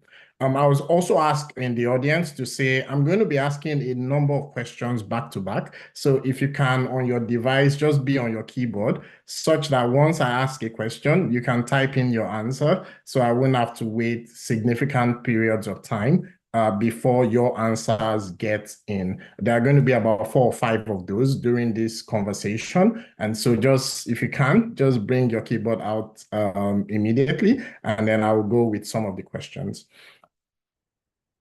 The topic for me today was around tech entrepreneurship, becoming a 5-star performer in your tech career. But as I suspected, and as I knew I was going to be the third speaker, the previous speakers have actually dealt a lot with some of the things I will have said on the topic. But I will focus on just a small area of this, which is just becoming the 1%. Right? And when I say the 1%, I'm talking about, generally speaking, if I line up 10 software developers, how can you become top 1, maybe top 2, maybe top 3 out of those 10? If I line up 100 product managers, how can you become top 1, top 2, or top 3 out of those 100? If I line up 1,000 business analysts, how can you become the top 1, top 2, top 3, maybe top 10 out of those thousands of business analysts? That's what I would like to center my conversation around. But I will want to start by a simple question. What do you want from your career? And I know it's a question I want you to answer in the chat, but I know it may be subjective, because if I asked you just the question, what do you want? It may not maybe resonate, or in some cases, it may also be private information in terms of what you want. But let me give you a context that may help, and then you can drop something in the chat. It may not be the full thing. I mean, and if you feel like the first thing that came to your mind is private to you, drop the second one. If you feel that that second one is private to you, drop the third one until you get to one that you can feel comfortable sharing in this environment today.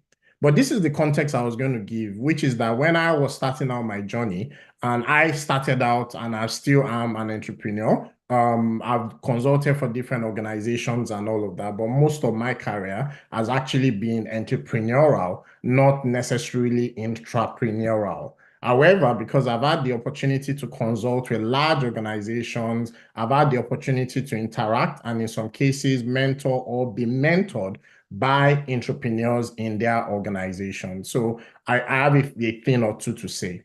And one of the things that my mentor asked me when I was setting out a particular business that I was running at some point was that, do you want to be rich or do you want to be king? I'll say that again.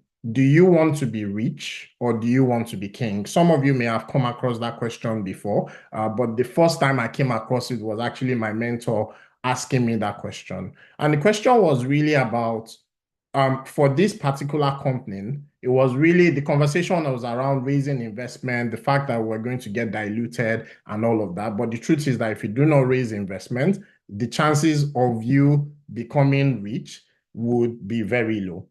And so with that context, I would ask you to say, what do you want from your career? Are you doing your tech career at the moment because you have a passion for IT? Or is it just a way for you to become rich? Or is it something in the middle? Or is it something else? Or is it because somebody in your family was in tech and you also decided to be in tech? But then the question is, what do you want from your career? So I'm hoping that you've dropped something in the chat. I won't be able to see what you've dropped so far because of my setup, but we'll come to it. Next question is this.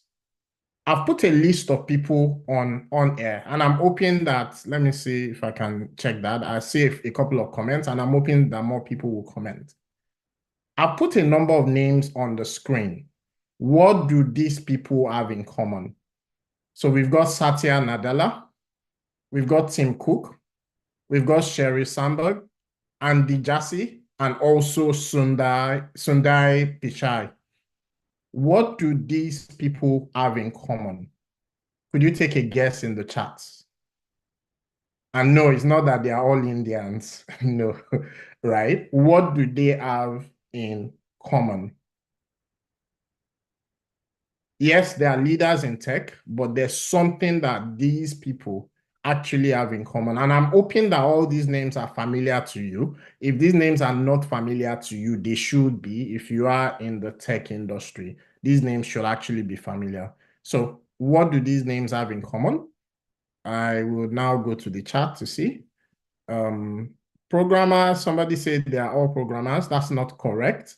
What do these names have in common? Oh, I want to be king. Yeah, I see a number of people have not answered my first question. I'm asking you to please answer my first question and also this question as well. I'm trying to run for time, but I really would like to carry every one of us along in this short session that we do have. So take a guess. Any guess? What do these names have in common?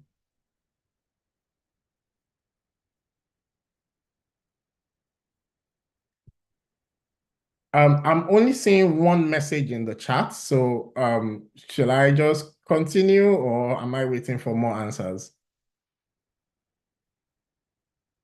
They are CEO and tech founders, so that's not quite correct. Not all of them are CEOs. Oh, unfortunately, I don't know them. Interesting. Okay, but don't forget my first question for everyone on the call as well. Please answer my first question, which is what do you want from your tech career? It could be one word, it could be a phrase, but answer that question as well. All these people are billionaires that did not start the company that they are known for. They are known globally, and they've actually made a lot of money in the field of technology, but these are not people that were founders of the companies that they are known for. And so you can do your research in terms of these names, but that is something that they all have in common. And it's relevant to this conversation because one of the things that we were taught, and I guess some people on the call were still taught that, is that nobody ever got rich working for someone else. Is this true or false? You can drop it in the chat as well. Is this true or false? Nobody ever got rich working for someone else.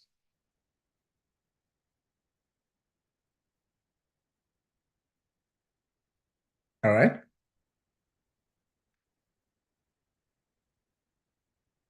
I'm hoping more people will drop that in the chat.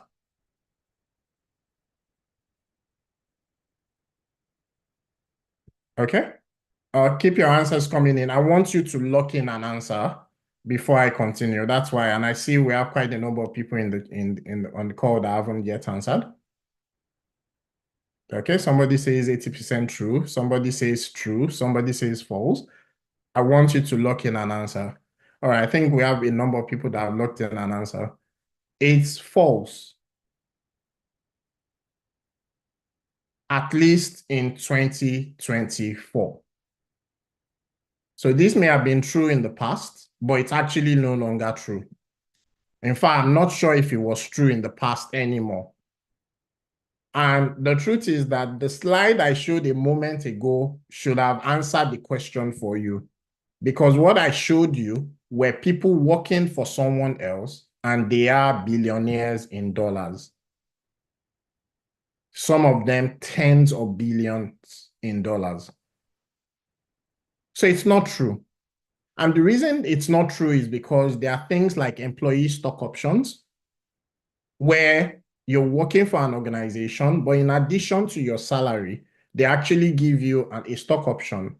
There's LTIPs, which is you get additional stock because you stay with the company for such a long time. And so there's equity play that now is involved. And particularly in tech companies, this is part of how tech companies compensate their individuals, which is part of the reason why when you see tech companies IPO, initial public offering, a number of those employees, particularly the early employees in those companies, also become millionaires when the founders of that company also become millionaires, or maybe tens of millions millionaires. So it is categorically false. And so if you still believe this in 2024, you need to reshape your mentality. But the good news is you don't have to believe me. What you need to do is do your own research. And this is leading to the topic that we're talking about today, because I see over 50% of the people on the call still believe that that statement was true. Second statement, founding a startup is a guaranteed route to wealth. Is this true or false? I would like you to lock in an answer. All right, I see one person says false. Somebody else false. Okay. All right, I want you to lock in an answer. Somebody says 50-50. Okay. High potential but false. Okay. All right, interesting. And this as well is false in 2024. And the reason why it is false is because you already know this. 9 out of every 10 startups will fail. 7 out of 10 of those startups will fail within their first year. And that's not a bad thing per se, because you've actually just figured out how it wouldn't work. And the industry also realizes that if you founded a failed startup, you have learned a lesson, and the industry does not mind funding your next startup. That's why you would find people like the founders of WeWork, right? Although it's arguable, but yeah, the founder of WeWork, for example, started a new company, and before they even wrote a line of code, they have gotten millions of dollars of investment, not his own money, not his own family money, but institutional investors who were funding his next idea. And so these are two outdated information that I hope that many of us on this call realize that those things are no longer true. That's even if they were true in the first place. And that leads me to the topic that we have at hand around entrepreneurship, and more importantly, how you can become the 1%. Because an entrepreneur, and I'm going to talk about 3 key things today around entrepreneurship, but my previous speakers, as I said, had already spoken about quite a number of characteristics and things that you should pay attention to as an entrepreneur. My focus is more around the why. My focus is more around why you should care. Because some of us still get into organizations and I'm like, no be my papa's company, and so I don't bother. for those of us that are not familiar with pidgin English, what that meant is that it's not your father's company. And so therefore, you only give 50% or maybe even less than 50% of your capacity. Not knowing that some of those things and your successes there can actually open more doors for you in the future. And some of those doors would be even maybe ownership or part ownership. There are many examples in the world of technology, and there's a printing company that the person that ended up being CEO in the recent past actually started in that company as a secretary. It's important that we think about whatever role we're looking at from the perspective of, let me be the best that I can be in this role. Give your very best. One of the stories that, and also take ownership. One of the stories that really interesting was around President Kennedy, and he went to NASA, I believe it was, and he found a cleaner, and the cleaner was just cleaning on the corridor. And then he asked the cleaner a question, "What are you doing?" And the cleaner said, "I'm helping to put a man on the moon."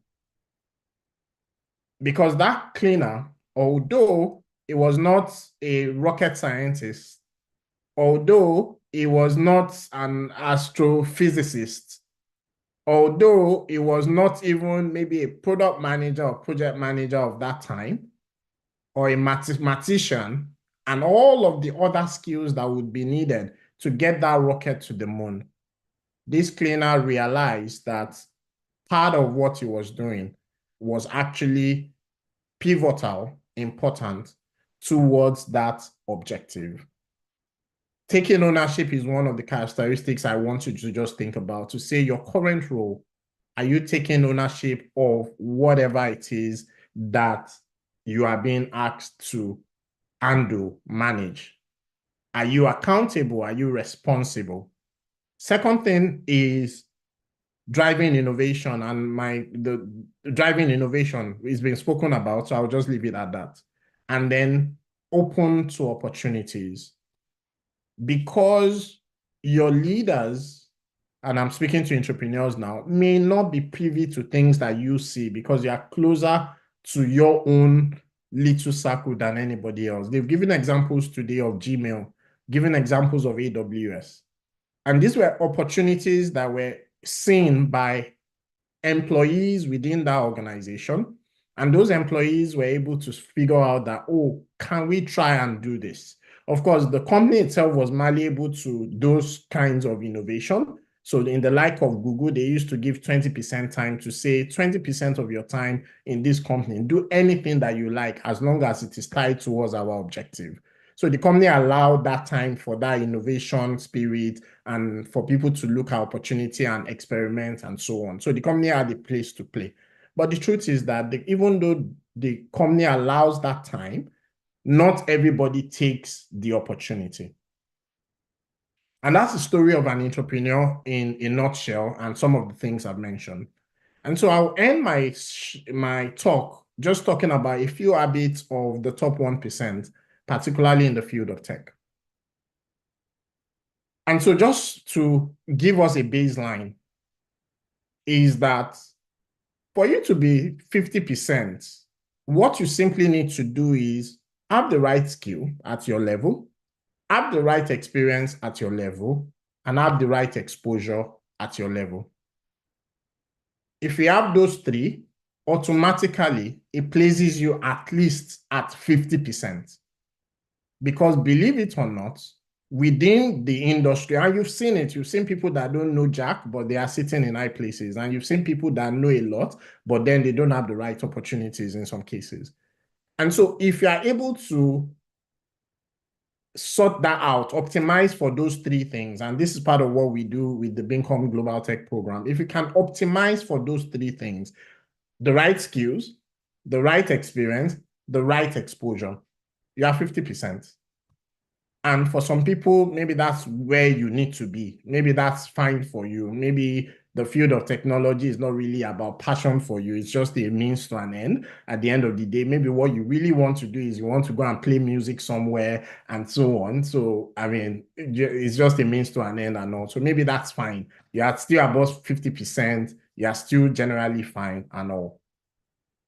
But what I hope that most of us on the call, and the reason why you attended this session, is that you want to be much more than that 50%. It's already hard to be at that 50%. Don't get me wrong. I'm not saying it is easy. I'm just saying it is possible to be much more than that.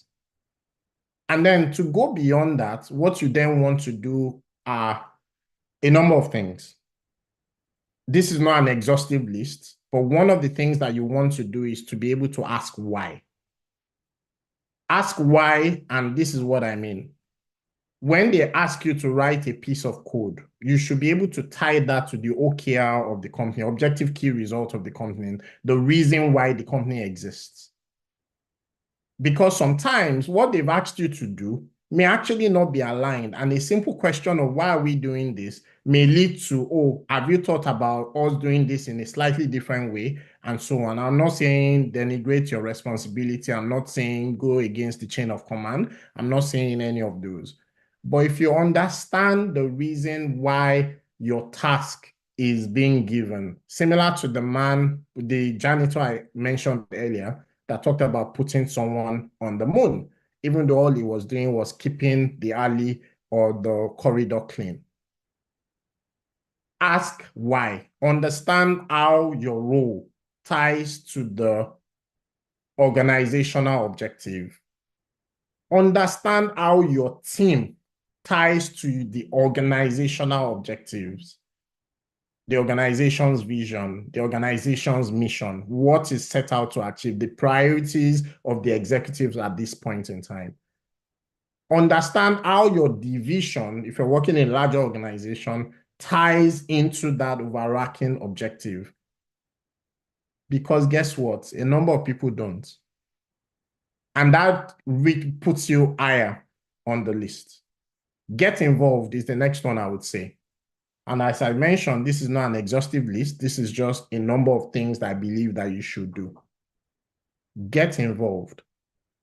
How many of you are working in organizations and your organization has launched an app that you can be a consumer for, but you have not bothered to download it or even see, even though you are not the one writing the code? Download the app, use it, give the team feedback.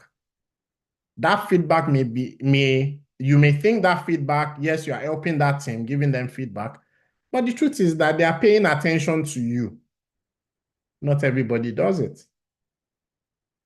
The organization is asking for volunteers for something that is in your alleyway, something you can easily do. Volunteer. Because what then happens is that you get exposed to other people in other aspects of the organization, and that may help in one way or the other. Something that a lot of people fail to realize is that many times when opportunities come, you may not be in the room to defend yourself. You may not be in the room to present yourself. Most times you are not. I sit in leadership for a number of organizations, and we have to discuss about individuals. You have to rate different people. You have to decide who is worthy of promotion. You have to decide. And sometimes people have to speak for people, or else that person will be overlooked. That's the way life is. Should there be better processes? I agree, there should be. But the way life is that in many cases, you will not be in the room when your name is mentioned.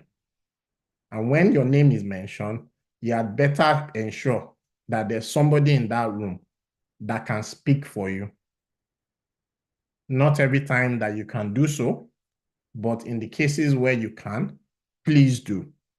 This speaks to having relationships. This speaks to building relationships. This speaks to volunteering where the opportunity comes. This speaks to speaking up when you can, and several other things along that line. Mentoring and also be mentored is also something you should do. I'm trying to run for time. Learn the rules of that organization. Learn the rules of that industry. Learn the rules of the best practices. and then figure out ways where you can break the rules. I'll say that again. Learn the rules, understand the best practices, for example, understand how things are done, but also sometimes ask, why are we still doing things this way? Now, for example, one opportunity is AI. AI is going to change the way many things are done. And so some processes may actually exist because there was no AI 20 years ago. I mean, there was the IBM one, Watson. There was Watson, but it wasn't available to every one of us at the comfort of our phones. And so maybe all you need to just check is that, why is this process still in place? Is it, and please don't just go and break the fence because you don't know why the fence is there in the first place. There's a whole story around that. But figure out why, figure out the rules, and in some cases, figure out how you can break the rules. A previous speaker spoke about how you should do that safely, how you should do that with permission, how you should do that with calculated risks, but experiment, ask questions, and finally, be an entrepreneur.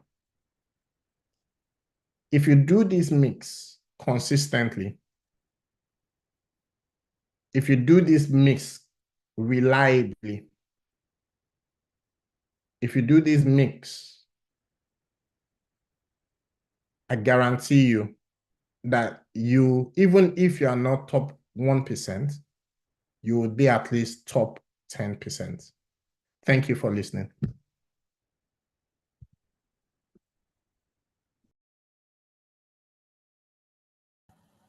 Thank you so much for that, Mr. Bade. That was a very good one. The part that was really striking for me was take ownership and be accountable, be responsible. And I'm sure a lot of people have also learned a lot. So we'll be getting into the question and answer session. Just briefly, let me share my screen.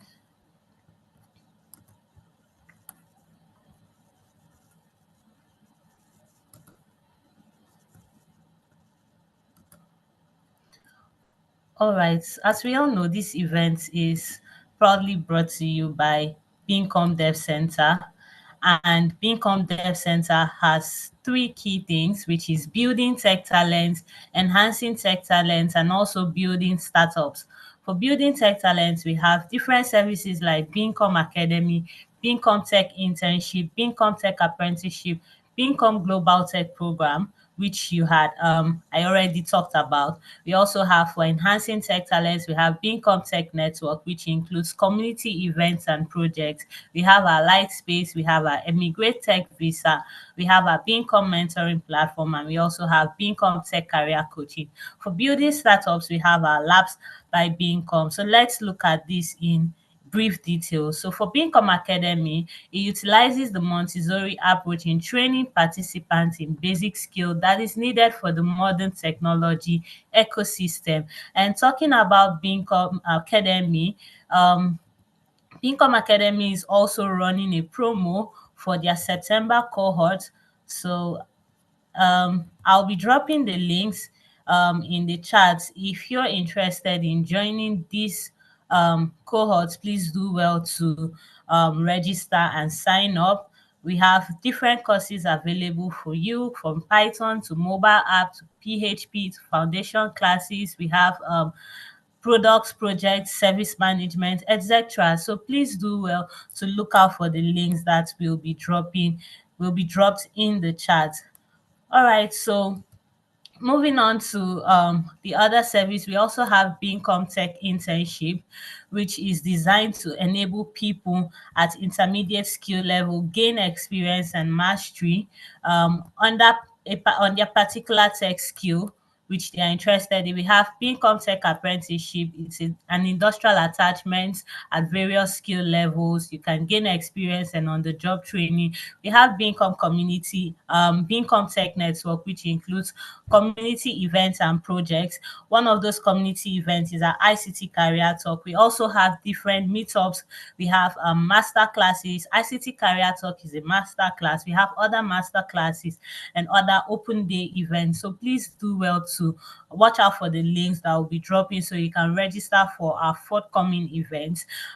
This is aimed at giving back to the community and building the tech ecosystem. We have a live space, so if you're interested or you're looking for um a serene workspace, a serene place for seminars, conferences, get together.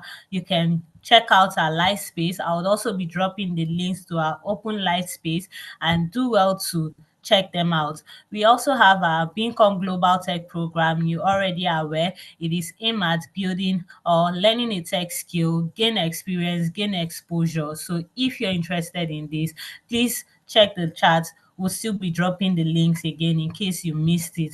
We have our Emigrate Tech Visa. It helps you become globally attractive, build a tech profile, and build a tech-enabled business. If you're also looking to relocate to countries like UK, USA, Canada, France, do well to check out our Emigrate Tech Visa packages. We have our mentoring platform. It's a structured mentoring solution to help mentees and mentors add value to each other. If you need a mentor, do well to check out our mentoring platform. If you're a mentor and you want to give value to people, do well to check our mentoring platform. And then we also have our Labs by Bincom. It's a 3 to 6 month pre-incubator program. So if you are aiming or looking forward to become a startup founder, or you have an idea and you need a place to grow that idea, you need an accelerator, Labs by Bincom is the best place for you.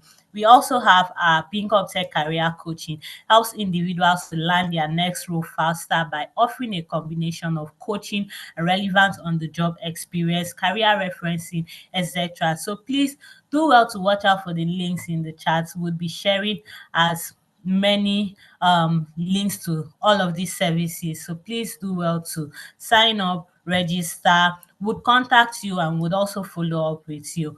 All right, so I think now is the time where everyone who has been itching to ask questions can ask their questions. It's the floor is open. If you can speak, you can send the link in the chat.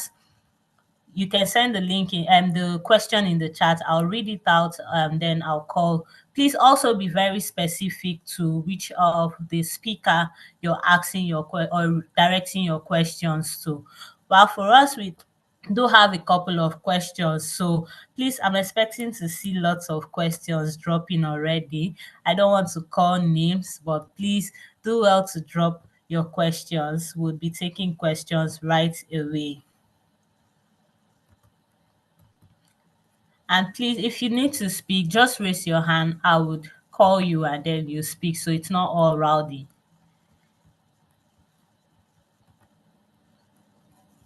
Yes, Hendrix, please go ahead with your question.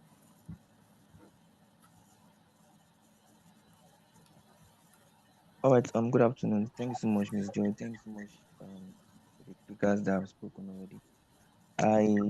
My first question is around is actually directed to the first speaker, although the second speaker kind of touched it a bit, but I would also want some more reactions around it.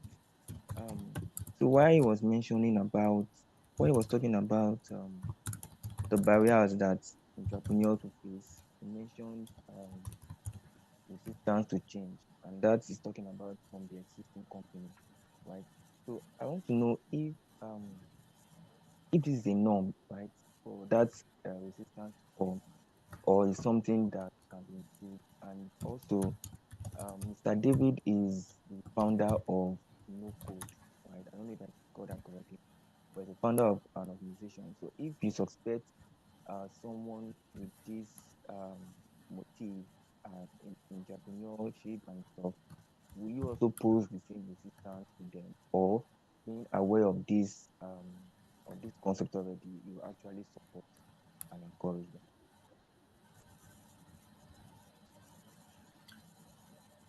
Yeah, I that's my don't know if question. one heard Hendrix clearly. His voice was a bit low.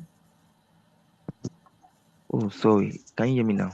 Yes, it's a lot clearer now. Sorry, please, can you go over your question again? All right, not a problem. So I was actually directing my question to Mr. David, the first speaker, where he mentioned the barriers around entrepreneurship. He mentioned resistance to change from the existing organization now. So I want to ask, I'm asking now if this is a norm, like if this process is a norm for us to always expect resistance to these innovations or ideas or anything, or is something that should be worked on. And secondly, he is a founder of an organization right now.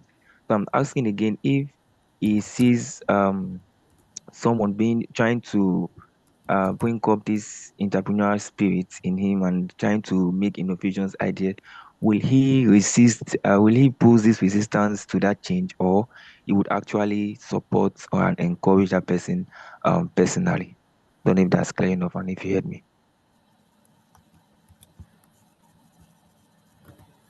Was I audible now?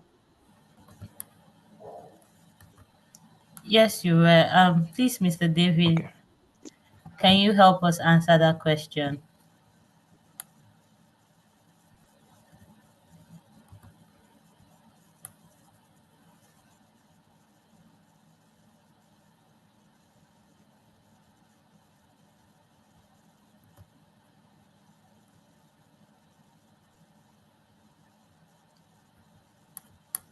Okay, I think there might be technical issues, network glitch or something. Please. So maybe I should take the question, but I wasn't quite clear. So the organization is resistant to change. What's your question then? So my question is around if this is something that is supposed to be, why is the organization resistant to these changes that are happening? And also, if the first speaker is not actually here, but the question was if he, as a founder of an organization, is seeing such kind of change, will he also be resistant to that change? Okay. So, I mean, I can't answer for him, but I can just give a bit of insight. So, organizations are structured, right? And the larger the organization is, the larger their structure will be. For example, if you were working in a, let's say IBM, I use that as an example in my speech and all.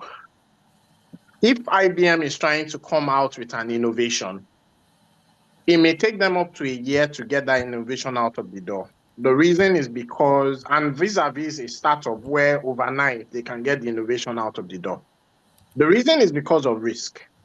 IBM needs to make sure that anything that comes out in their name, everything is fine. It means that it will go across multiple levels of approval and approval and approval. So there are managers of managers of managers until it gets to maybe the CEO or the CTO or one of the executive who needs to approve as well. In all of that, it's going to take time. It's going to go through multiple processes. Meanwhile, a startup can think of something today. Literally, I'm working in a startup right now, Emigrate, right? And Emigrate was just thought of overnight. By the next morning, we already had the landing page, the site, and by a week's time, we already had our first customer. Right. So that now your question is resistance to change. It may be because they are just not seeing the opportunity that you are seeing, like I mentioned. And there are different ways where you can help your individuals, the people above you, see the opportunities. It may also be that you are not seeing something that they've seen. So there may be many reasons along the line. The good question would be if you are lucky enough to be in an organization that is even susceptible to change, because there are organizations that they don't even want to change. What they just want is, I spoke with a bank back in the days. I'm not going to mention the name of the bank since this is being recorded. And they said, we are the name of this bank, we don't do social media. Also, by background, we were one of the first people that were bringing banks into the social media space many years ago when social media became a thing, Facebook page and stuff like that, right? So they said, we are Bank X, we don't do what's the name. What ended up happening was the bank, different people created pages for them. on Facebook. I don't want to mention the brand. If was the name. That's eventually they had to then take ownership and create something for themselves. My point is that they may just not be seeing it at that point. And how do you solve it? Keep talking about it in the controlled way in which they've allowed you to talk about it. Does that help? Hi, Andrew. Yes, it does. It does. Thank you so much, sir. Okay, so apologies, some of our speakers are not here. Two of our speakers are not here, and there were some questions based on their session, their presentation that would have asked, but we'll still ask them all the same. Okay, so hi, Mr. Bade. Please, I'd like to ask this question in the chat.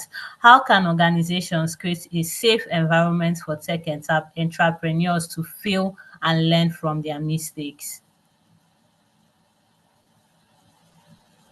So what some organizations do is they have innovation labs. And what that does is that within that innovation lab, they already know this is a controlled experiment. And based on the controlled experiment, they know it's an experiment. Experiments are not always successful, right? They give some sort of budget for that experiment. So Wema Bank's Alert, for example, is one of such experiments that now Wema Bank is almost rebranding as Alert. Okay, so controlled experiment is one of the things organizations can do.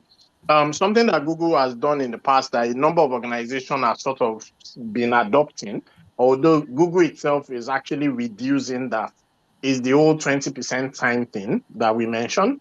And so those are things organizations can do to foster a culture of innovation. This is actually a whole topic by itself and all, but hopefully I've answered with two suggestions. Yeah, that's a very good one. Thank you so much for that, Mr. Bade. Harriet, please, can you ask your question? Hello, good afternoon, sir. Good afternoon, everyone. Good We afternoon. can hear you. Please go ahead. Hello, can you hear me now? Yes, So please. I want to ask that what are some common mistakes or pitfalls that entrepreneurs should avoid when developing, pitching new areas within their company? Hello? Hello? Yes, I got your question. And one of them is removing the fence. And let me I mentioned it in passing during my conversation, but let me just talk about the story in case people are not familiar. So it's about somebody, a young boy, that went into a field and saw a fence and couldn't just understand why the fence was there. And so what the young boy did was he removed the fence. This is a young boy that came to visit a farmer. So he just broke the fence, removed it, and opened it up. Overnight, that night, all the sheep of the farmer were all killed by wolves. Turns out that even though the young boy could not find what the fence was used for, the young boy could not see the wolf right there and there. The fence was there for a reason. Okay? And so the young boy cost the farmer a lot of money based on the sheep that were destroyed because a fence was broken without them knowing why the fence was there in the first place. And that story is just to answer your question to say one of the pitfalls is not understanding why some things were structured the way they were. If you understand why they were structured that way, then you can now innovate. But if you don't understand why it is there in the first place, the first thing you need to do is learn the rules, understand why it is there, understand the perspective, understand what they were thinking 20 years ago when they created that. I'll give you an example. Another example, that is, our current education system was created in the 1800s and 1900s. Students sit in rows. All of you have to learn the same thing. They are all tested at the same time. It was created for a reason. My question to you is that today, Is that how we really still learn as individuals? Is that structure not due for a change? But the first thing you need to do before you can change that structure is to understand why that structure is there in the first place. Hopefully, I answered your question. Yeah, I get it, sir. With that explanation. Yeah, I get it.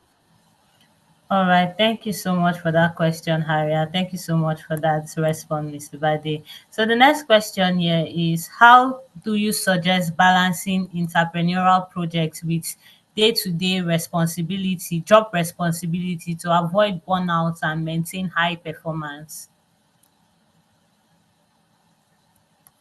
I don't understand the question. No, please, can you break it down for me?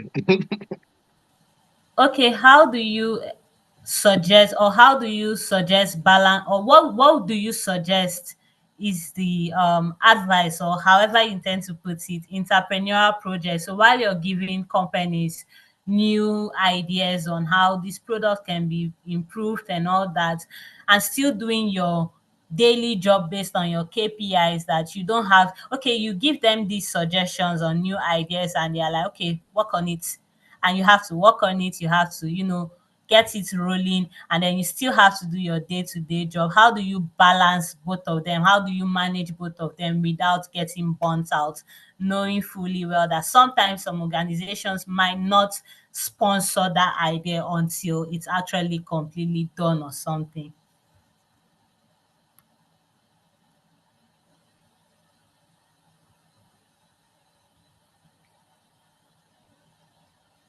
Hello, Sal, please, was that clear?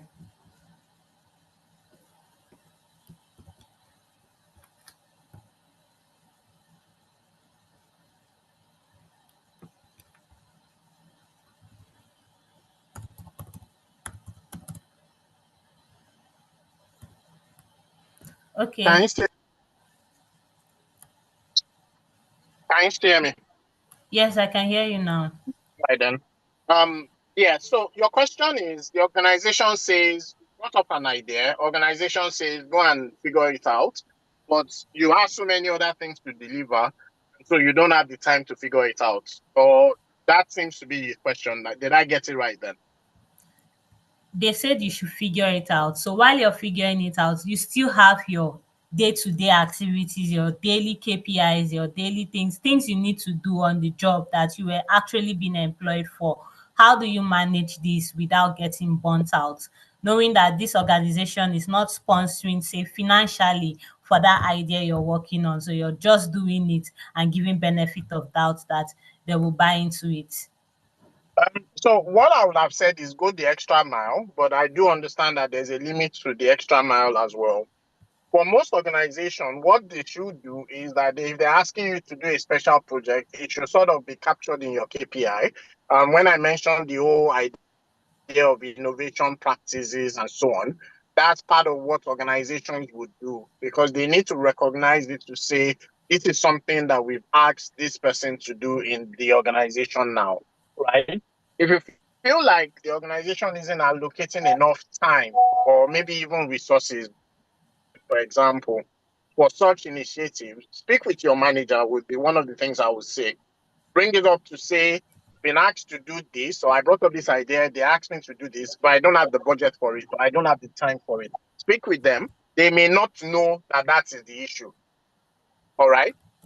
And then there may also be a choice to make at that point to say, do we need to continue this, or let's focus on our core business and we'll do this in the next financial year, and so on. So surface the issue is what I would mention as one of the solutions to that question. If you can, go the extra mile, but let that extra mile be visible. Okay, so if you had to work weekends, for example, you had to work one weekend to deal with the issue or start something, let it be visible that, oh, I had to work this weekend for this issue or that kind of thing. Let it be visible if you're going the extra mile. But if it's now beyond extra mile scenarios, speak with the people in charge and hopefully they would be understanding to sort of solve it with you. Does that help? Yes, sir, it does. It does help. Okay, so we have another question here. Hendrix, please, your hand was up. Would you still like to ask your question? Yeah, please go ahead. Yes, thank you so much. So, the question actually is from the other speakers that are not here, but Mr. Badi actually tried to touch it while I was speaking. Um, the question Mr. Badi asks about what do you want from your tech career? So, basically, I ha- at least quite a number of us had to think a deep, got to think it deeply before we actually got our answer. And I think one of my answer is that I just want freedom, right? I want to be able to. I want freedom. I want to be able to live life as a free man, right? So basically, it ties down to what I want from life, right?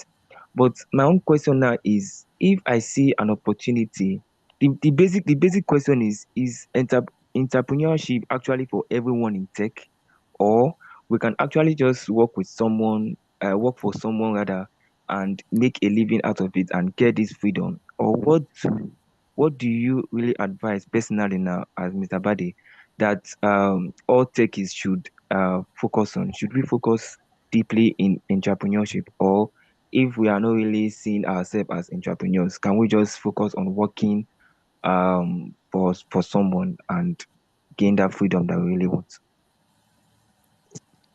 Um, so your question is a cross between you're looking for security, and you're looking to be able to take risks. And one extreme are entrepreneurs who are taking the risk to a large extent, right? Employees also take a risk. If you work in a startup, you're actually taking a risk that that startup is going to be able to fund you and so on. So that's still a risk, but just to a large extent, a cross between taking a risk and a cross between security of just working for someone and being able to get a paycheck every month and all of that. I think what we are talking about today is that if where you find yourself is earning a paycheck.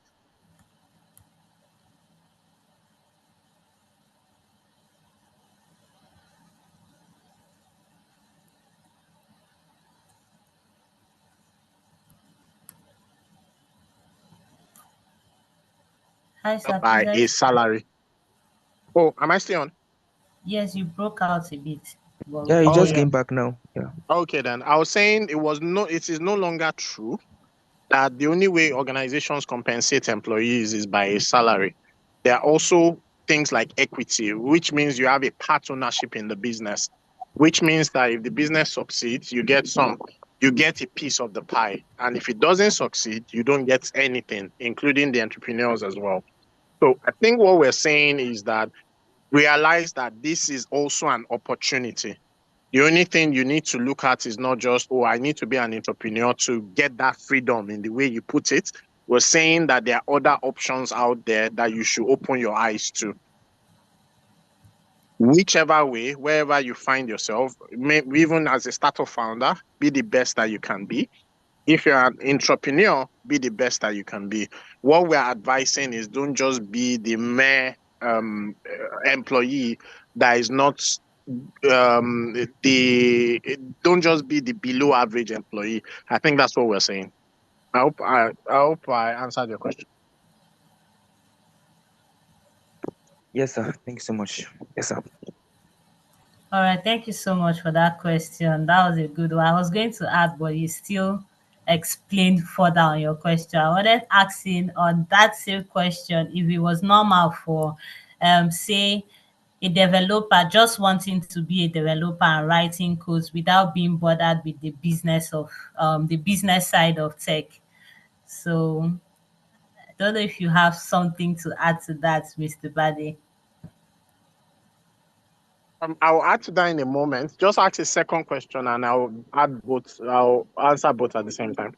Okay, that's fine. All right, Mr. Patrick. So there's a question for you, and it says, how can Nigerian tech entrepreneurs leverage local opportunities to innovate within strict organization structures and still make a significant impact? All right. Thank you very much, Joy, and thank you for that question, whoever asked it. Again, so that question has there are two dimensions to that question. And leveraging local opportunities is one aspect, and then innovating within strict organizations is another aspect, right? So again, Nigerian organizations have a hierarchy. Hierarchy is, we are very strong on hierarchy. Like I said in my session, being politically savvy within the organization is important. Don't, because if you go against hierarchy in a country's context, it's, the backlash is usually very hard. You need to have that political, it's non-negotiable unless that company deliberately has a culture where the hierarchy is flat, and is not, you don't have to go through, there's a head and all of that, unless that is part of the company's policy before you can be a little bit um, free or laxed. But with most companies, there's very strong hierarchical structure. So you want to again find out who are the decision makers, who are there, what do they want. You need to build strong relationships with them to be able to get some of your innovations to be approved within that organization. That's really, really important. Then in terms of local opportunities, again,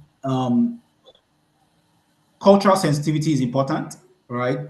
What, wherever you're building, you need to know about that culture and ensure that the kinds of solutions you're coming up with, right, do not in any way abuse or disparage the culture that your solution is in. Because if it does, it's going to affect the company that you're building for, you're creating solutions for. So innovation, back to the organizational part, it's a top-down approach.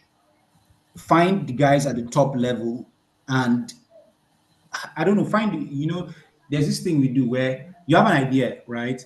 You want to be able to sell that idea such that the top level executive can own it, and they can take it as their own. Do you understand? So if they take it as their own, it is easier for them to say, okay, look, this is an idea I got, and then it's easier for them for it to be trickled down from top to the bottom. How you present it matters. So you don't want to come off as, and this is being politically savvy, right? You don't want to come off as yeah, it's your idea. Yeah, you're the one that came with the idea. Great, that's fine. But be able to connect it to visions that maybe the CEO has talked about, or top level executives have mentioned. Let me give an example. Okay, you have an idea to launch a new feature for an app in the company that you know will drive revenue, right? And then you could how you communicate that is important. You can say, okay, look, the CEO while the CEO was speaking, I think he inspired this potential solution. So you see that even though yes, you're coming up with the solution, you're giving credit to the executives, that look, this solution didn't just come out of the vacuum. It's in alignment with the vision and this dream that you have for this company and all of that. That way, you are selling them the idea as it is also theirs, and that they should adopt it as well. Hierarchical structures do not would bend whenever there's more profit, right? When there's more profit to be gained, more revenue to be generated, when the bottom line will be improved, trust me, everybody would want to jump in and make that thing work. So you have to make sure that whatever ideas you have, like there's a strong impact on the bottom line of the company.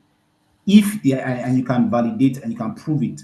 If you can prove that, you would be able to scale some of these strict organizational structure, because they're interested in making revenue. Yes, they have structure, they have things in place, but if somebody sees that, man, buying into this thing, they can also get credit for whatever success comes out. Trust me, they would definitely buy into it. I think those are some of the ways that entrepreneurs can innovate within strict organizational structures.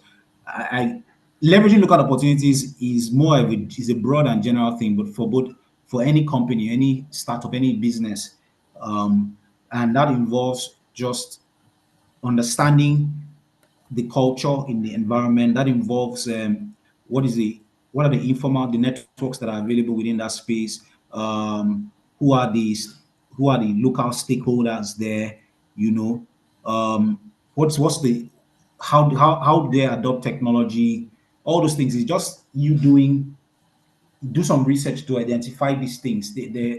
I can't give you specific examples because opportunities within each geographic location is different. So it's a matter of you just doing your research, figuring out what's unique to this space, and then whatever solutions you come up with should align with the gaps and the opportunities with that space. And then I've already talked about how you can navigate strict organizational structures to ensure that those ideas that you have will make it past executives and become implemented. All right, thank you so much for that feedback, Mr. Patrick. That was a very good one. We have two more questions to go, and one would be for Mr. Patrick, and the other would be for Mr. Bade. Olaleye, please, can you go ahead with your question?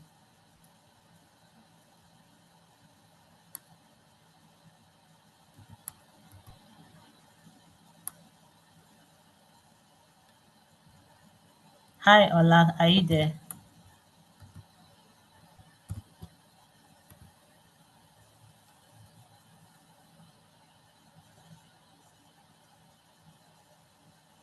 Okay, so I'll just mention it. Mr. Patrick, please, what would you say are the characteristics that we can use to the role of being an entrepreneur and the role of being an intrapreneur? What would you say are the key things that a techie should focus on to be able to become a successful tech entrepreneur and also becoming a tech entrepreneur? What would you say are the key things that they should focus on? Well, key things they should focus on. I think learning is very, very important. Constant learning, continuous learning, and learning is not just okay. Is also includes being aware of the tools, the technologies, the trends that are prevalent today. All right. Learning also includes being data driven in your approach to building.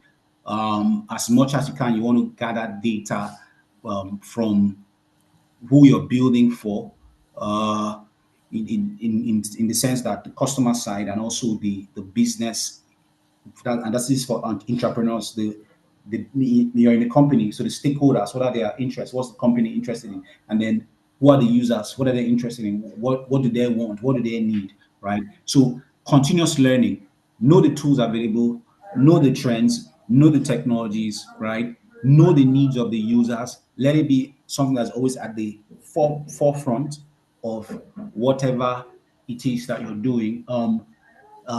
That too also requires some level of proactivity. I know that David talked about this much earlier in the session, right? You have to be proactive about these things. You don't have to wait until something happens, then you react. All right. Be proactive. I don't use preventive, but and try to anticipate some of these things. Be visionary in your thinking. Look ahead and begin to prepare yourselves for these things that might pop up in the future, and do the learning required to be able to position yourself as the solution provider for these problems. To wrap this up, right?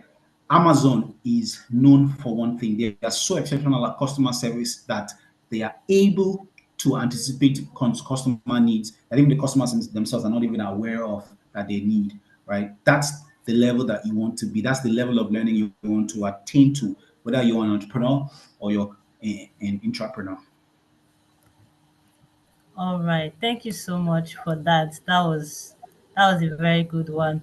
All right, Mr. Bade. So the final question we have on our list is for companies with short-term goal, how can entrepreneurs or intrapreneurs make a case for long-term innovation projects? How do they sell these ideas to the companies or to the organization, or do they let go of it?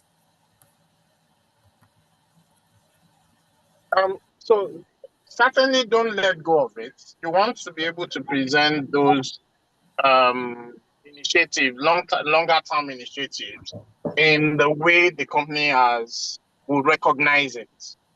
If those longer term initiatives have low hanging fruit, even better. So, for example, if your long term initiative says that we have to get to X, A, B, C, D till X before it becomes 100%, is it possible that when they do A, B, C, you already start seeing some sort of value?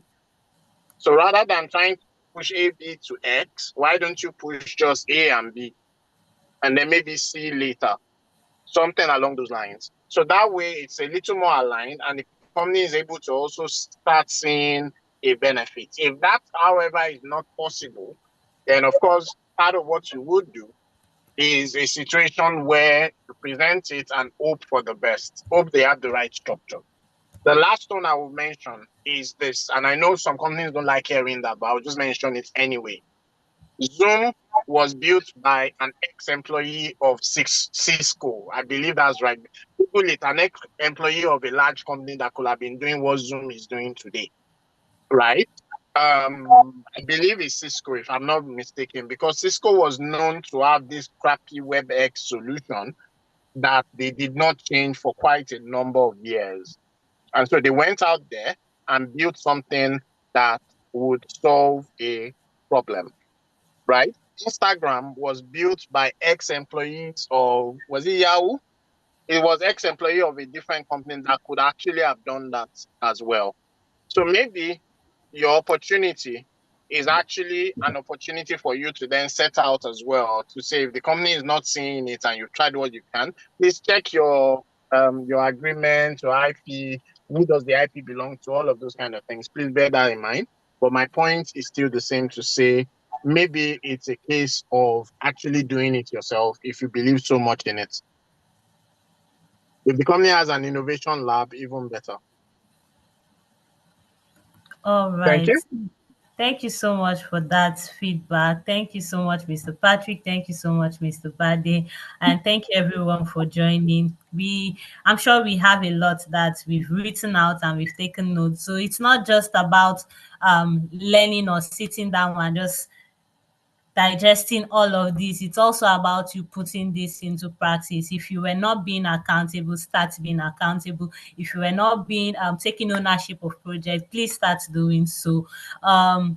Give value. People love when you give value, so please do well to make an impact where you are in your organization, personal goals, personal achievements, and all that. Make sure you're proactive. Mr. David talked about proactive problem solving. He talked about adaptability as some of the characteristics. He also talked about leadership and collaboration, talked about visionary thinking. Mr. Patrick also mentioned that we should push our boundaries that align with the company goals. So please do well to make sure that all of this is not just taken in, you're also going to put them in practice. And because we want to continue all of this conversation after this meeting, this masterclass, I would love that you join our communities so that we can continue all this conversation and we'll still talk more about this and talk about other things there. We have a vibrant community. So please do well. I'll be dropping the link now in the chat and I would love that we all make plans to join this community so we can continue all of this conversation and also share ideas. You could get mentors, you could connect with other people and do so many things in all of these communities. So I'll be dropping the link now. Let's make sure that we join these communities. Please, Mr. Patrick, any final words from you?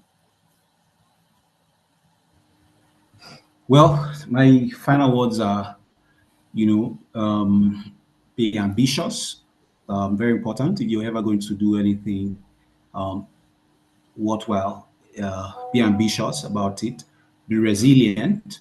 You're not Things will always go according to plan, and you're going to face obstacles. So as much as you can, just keep going. Be mindful. This boils down to ethics.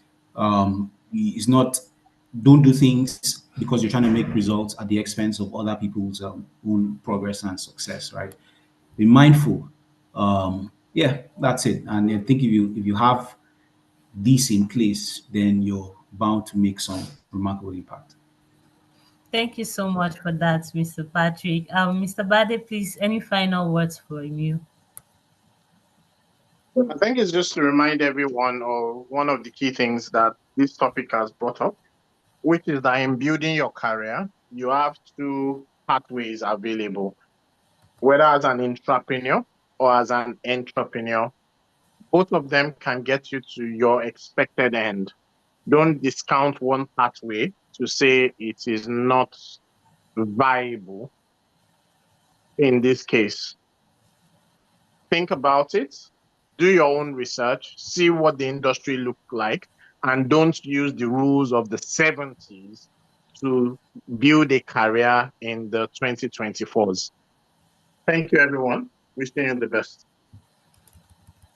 All right. Thank you so much for that feedback and final words. Thank you so much to our amazing speakers. Thank you so much, Mr. Patrick. I really did enjoy this session. It was really worth the time, and I'm sure everyone has taken back home a 2 or 3 from this session. Please stay with us for our upcoming community events and meetups.